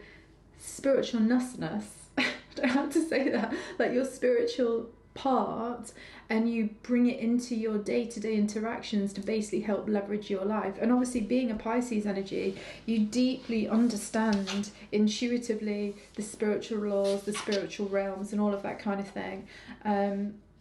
So I think that's really positive. And then you also have Venus that's going to be going through your 6th house for 4 months, and Mars is going to meet Venus in that 6th house for June in particular. So there's a lot of creative energy into what is your craft, what is your service that you bring to this world, bring to this life, that you can share with others. And in doing so, not only does it enhance their life, but it enhances your life also. And sometimes this can be a very mystical place, the 6th house, because because it's in positive aspects with this 3rd and 9th house that we just chatted about for you with that great conjunction. And it's almost where the day-to-day interaction and the higher soul's evolution and the spiritual realms that are occurring at the same house, 9th house, then gets consolidated into a practical application in the 6th house. So there's some really interesting energy going off for Pisces, and definitely for the next 4 months, I would say, it's really going to be highlighting this thing, your craft, your service, the thing that you're great at, the thing that you love spending time on, and the thing that can bring joy to many people as well as yourself. It's a really lovely energy. Anyway, let's see what's going down. Oh wow, we couldn't have anything more Pisces than this to start off with, the High Priestess. So obviously the High Priestess is, although some people say, I mean, I think Pisces rules the High Priestess. I mean, some people might say it's the moon, whatever. I mean, it's a whole mixture, I suppose. But I think this is a very Piscean energy.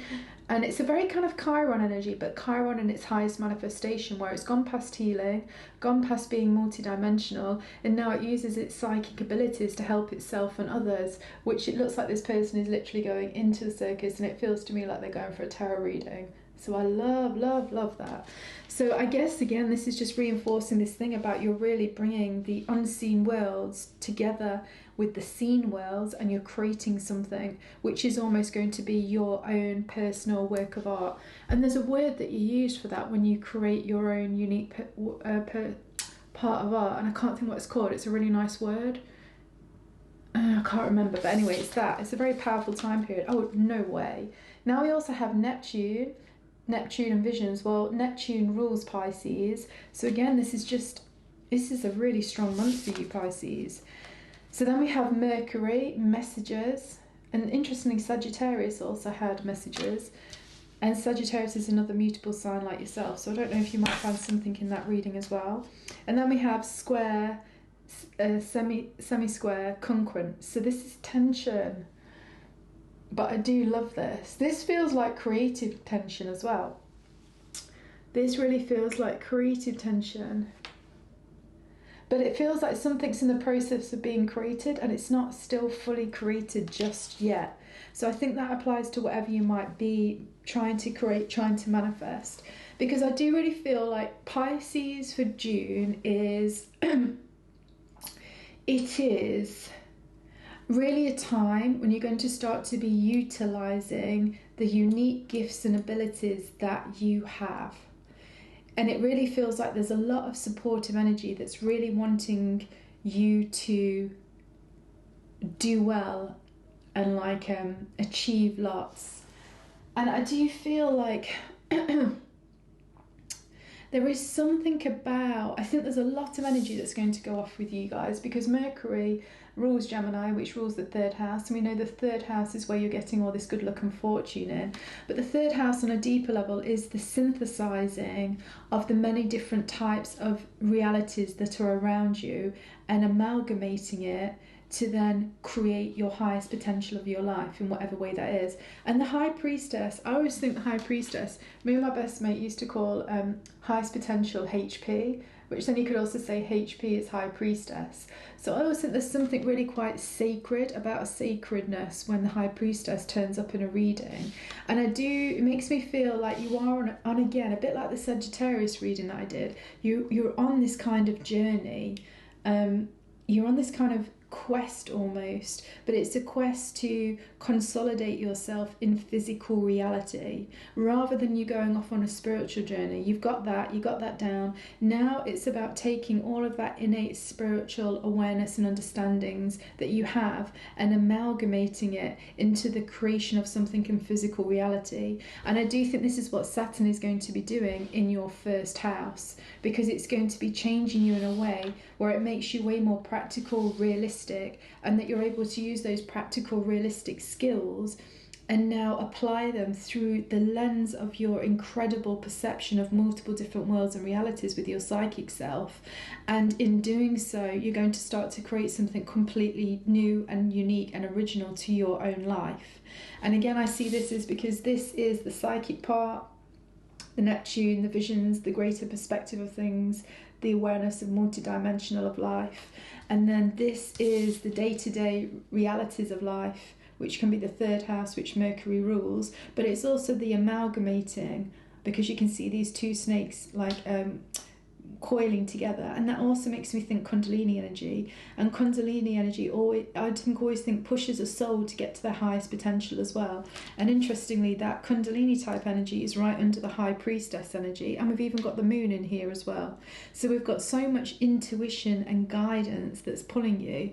But I just get this really strong feeling with this square semi-sextile conjunction tension. This reminds me of the Saturn energy that's coming into your life to help you create control systems and structures that allow you to now utilize all of your existential energy and abilities and blend them, amalgamate them with these two snakes here into physical reality, and creating something very solid and stable that you can grow for many years to come. And actually that staff there makes me think about in Lord of the Rings when Gandalf goes, "You shall not pass," and puts down his fork against that bear rock monster or whatever. I feel like life is going to keep encouraging you to keep creating boundaries and structures, particularly with the Saturn in your first house. And this is just something that's really important. So also, if you've come to this reading as a wild card or anything at all like that, you need to know that it's really important now as of June that you start blending and merging the spiritual with the physical. It's really, really important. And definitely let the spiritual guide you, but you must ground it into physical reality and make it practical. This is super, super important. Really, really important. And again, you know, with this energy of Venus going into your sixth house with Mars there, you know, it really is about, you know, grounding into physical reality, your creative purpose, the thing that you are here to do, which provides service to others as well as it serves the greater part of you. This is incredibly important. Now, I want to get more information on this. I'm just going to pull one more astrology card for this because I just want to make sure that I'm getting this bit right, because it's an interesting aspect. It's also 54 and 9. Aries. Okay. So I actually do think what this is saying is it really is about you. Again, we talked about boundaries a little bit with this one. You creating some boundaries and some assertion. And I think this is really, really important. And then also with here, again, I think Aries and Act, I think this is very much about you really conquering, and I'm hearing that exact word, conquering your physical reality. And you're conquering your physical reality by using your innate spiritual gifts, understanding and awarenesses of life. And you're going to start consolidating it in a much more practical, grounded way. So this is almost like, let's say metaphorically, this is almost like building a business. And building a business using all the skills and abilities and things that you've learned from the past. Or it's like building a long-term relationship using all your skills and abilities and things like that from the past. I don't know, there's just this, I just really feel like really strongly there's an amalgamation of all the things that you've learned from the past now coming together. And they're now coming together in a very grounded, practical way. But I do think it's going to feel, at the very least, a bit unusual for you, Pisces, because with this tension card here, I think you having to assert yourself in a certain way that you wouldn't usually is going to feel, at the very least, strange, even though it's going to be useful. And let's just say, you know, because Pisces, you're never going to be pure Pisces, you're going to have other energies. So some of you actually might be quite strong and willful Pisces. Because remember, Pisces is very, very close to Aries. So you could have lots of the personal planets in Aries anyway, which can bring that energy in. And you could also be a Pisces that's quite close to the cusp of Aries. All of these things are a potential. But either which way, it feels like you need to start using your assertiveness and your dominance. And I do feel the word is dominance, to now conquer your life the way that you want. I really feel like life is saying to you, look, it's not just about you going with the flow anymore. This is about, what do you want, Pisces? What do you want to create? What do you want to forge out in your life? And now is the time to go. Now is the time to do it. And yeah, don't get me wrong, don't go around taking action without feeling in tune in some way, because look, that for me feels like the third eye there on the ram. So it's not about you, you know, not still listening to your intuitive abilities, because also with Neptune that rules Pisces and the High Priestess, which for me rules Pisces also, you know, you still need to be very, very true to yourself. But all it is that you're in a, let's say, a time zone now. You're in a reality now which is actually giving you way more control and authority over the autonomy of your own life than you've ever had before. And that is Saturn transiting through your first house. Obviously, some astrologers are going to read Saturn transiting through your third house as like depletion of energy, being really tired, feeling really drained, coming up against lots of restrictions, things moving really slowly. But the thing is, it really depends on where you are at on the spectrum of this energy of Pisces of Saturn in Pisces. And with this reading here, I'm getting that you guys really have quite a strong connection and ability with the Pisces part of you. Again, because High Priestess, Neptune, these are all the energies that tell me that you're already in a good position with your own Pisces archetype. So that then means that now when Saturn comes in and it wants to restructure things within that realm, I feel like Pisces is flexible anyway, so you're always going to be more flexible to changes because you're mutable and you're the last mutable sign, so you can feel all of things. But I actually feel like Saturn can work so effectively with Pisces, as long as Pisces is not in denial, or really important with Neptune, do not go anywhere near delusions. That is the one thing where I just have to say this, it will fuck you up big time. If while Saturn is in your sign and then you start putting on delusions, don't do that. Or not being realistic about what reality is showing you.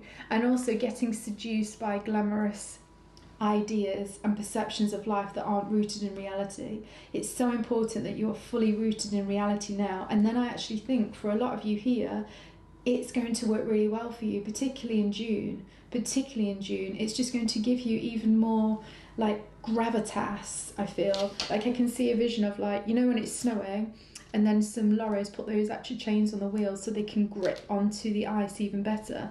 I feel like you're getting that sort of grip with physical reality now, and actually this is where it's going to bring you a whole huge amount of confidence, particularly in June, to really, really start asserting yourself. And I've got a strong feeling that you're also going to start to see some really good tangible aspects. But do remember, with this tension card here, it's not going to feel like flow. It is going to feel almost like conscious choosing, is what I hear.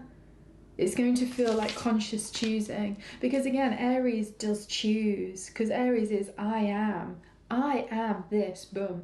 And I think life is saying to you now, well, Pisces, who do you want to be? Who do you want to be? And you need to work out what your I am is, I would say, for June, to make the most out of this energy.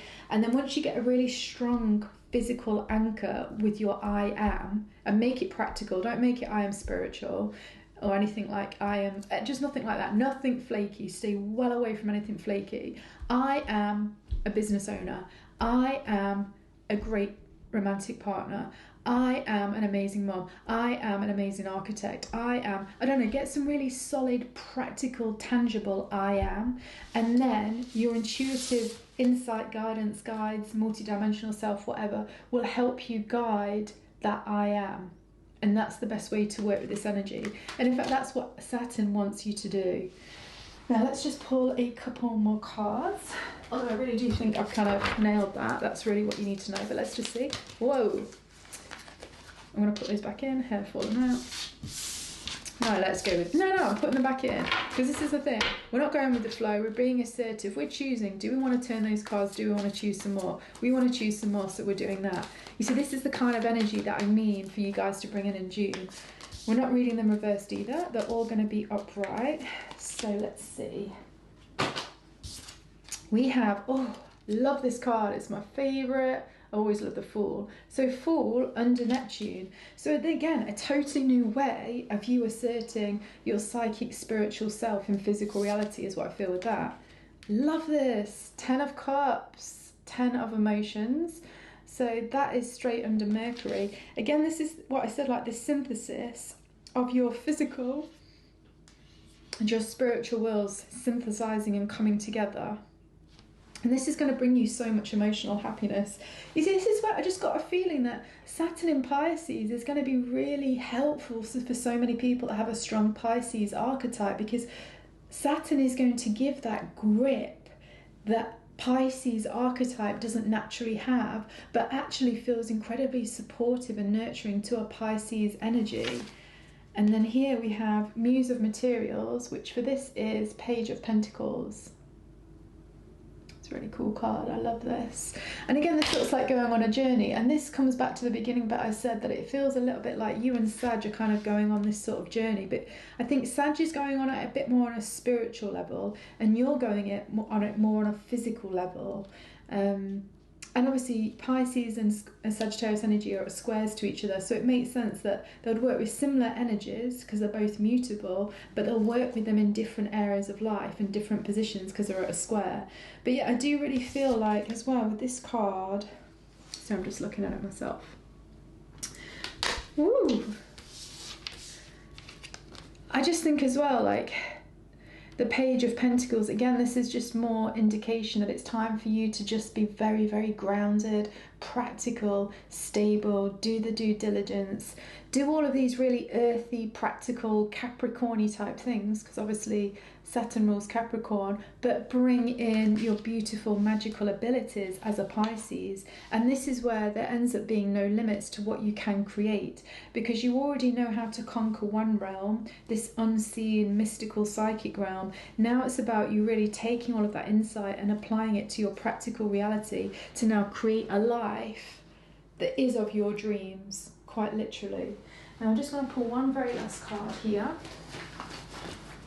Let's see. So now we have, oh, this is so beautiful.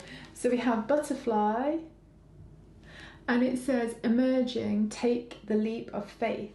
And take the leap of faith is exactly, look at the picture of the Fool. It is exactly this energy.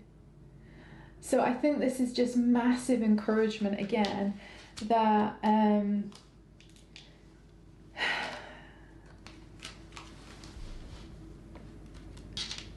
I think it's almost like take the leap of faith and follow Saturn's guidance. Just apply yourself in a very Saturnian way to your life while still using and integrating all your natural psychic abilities. And I do also think there might be something in June. Just trust yourself. I'm hearing trust that you are ready. You are ready is what I'm hearing. You're ready. And I really think that's the best way to leave this reading. So I hope you enjoyed that reading. Please check out your sun, moon or rising sign, and also check out your pick a card for this, in terms of just go back and choose one of the 12 crystals and then go to that as your wild card reading. And then also don't forget my other YouTube video, the part 1 for what the Akashic Records wants to tell you about June. This way, if you combined all of these readings together, you will get the most unique and personalized reading for you, so that you can essentially leverage your life psychic style and basically create your most amazing June, which is what I really want for you guys. So I hope you enjoyed that. Speak to you soon. Bye.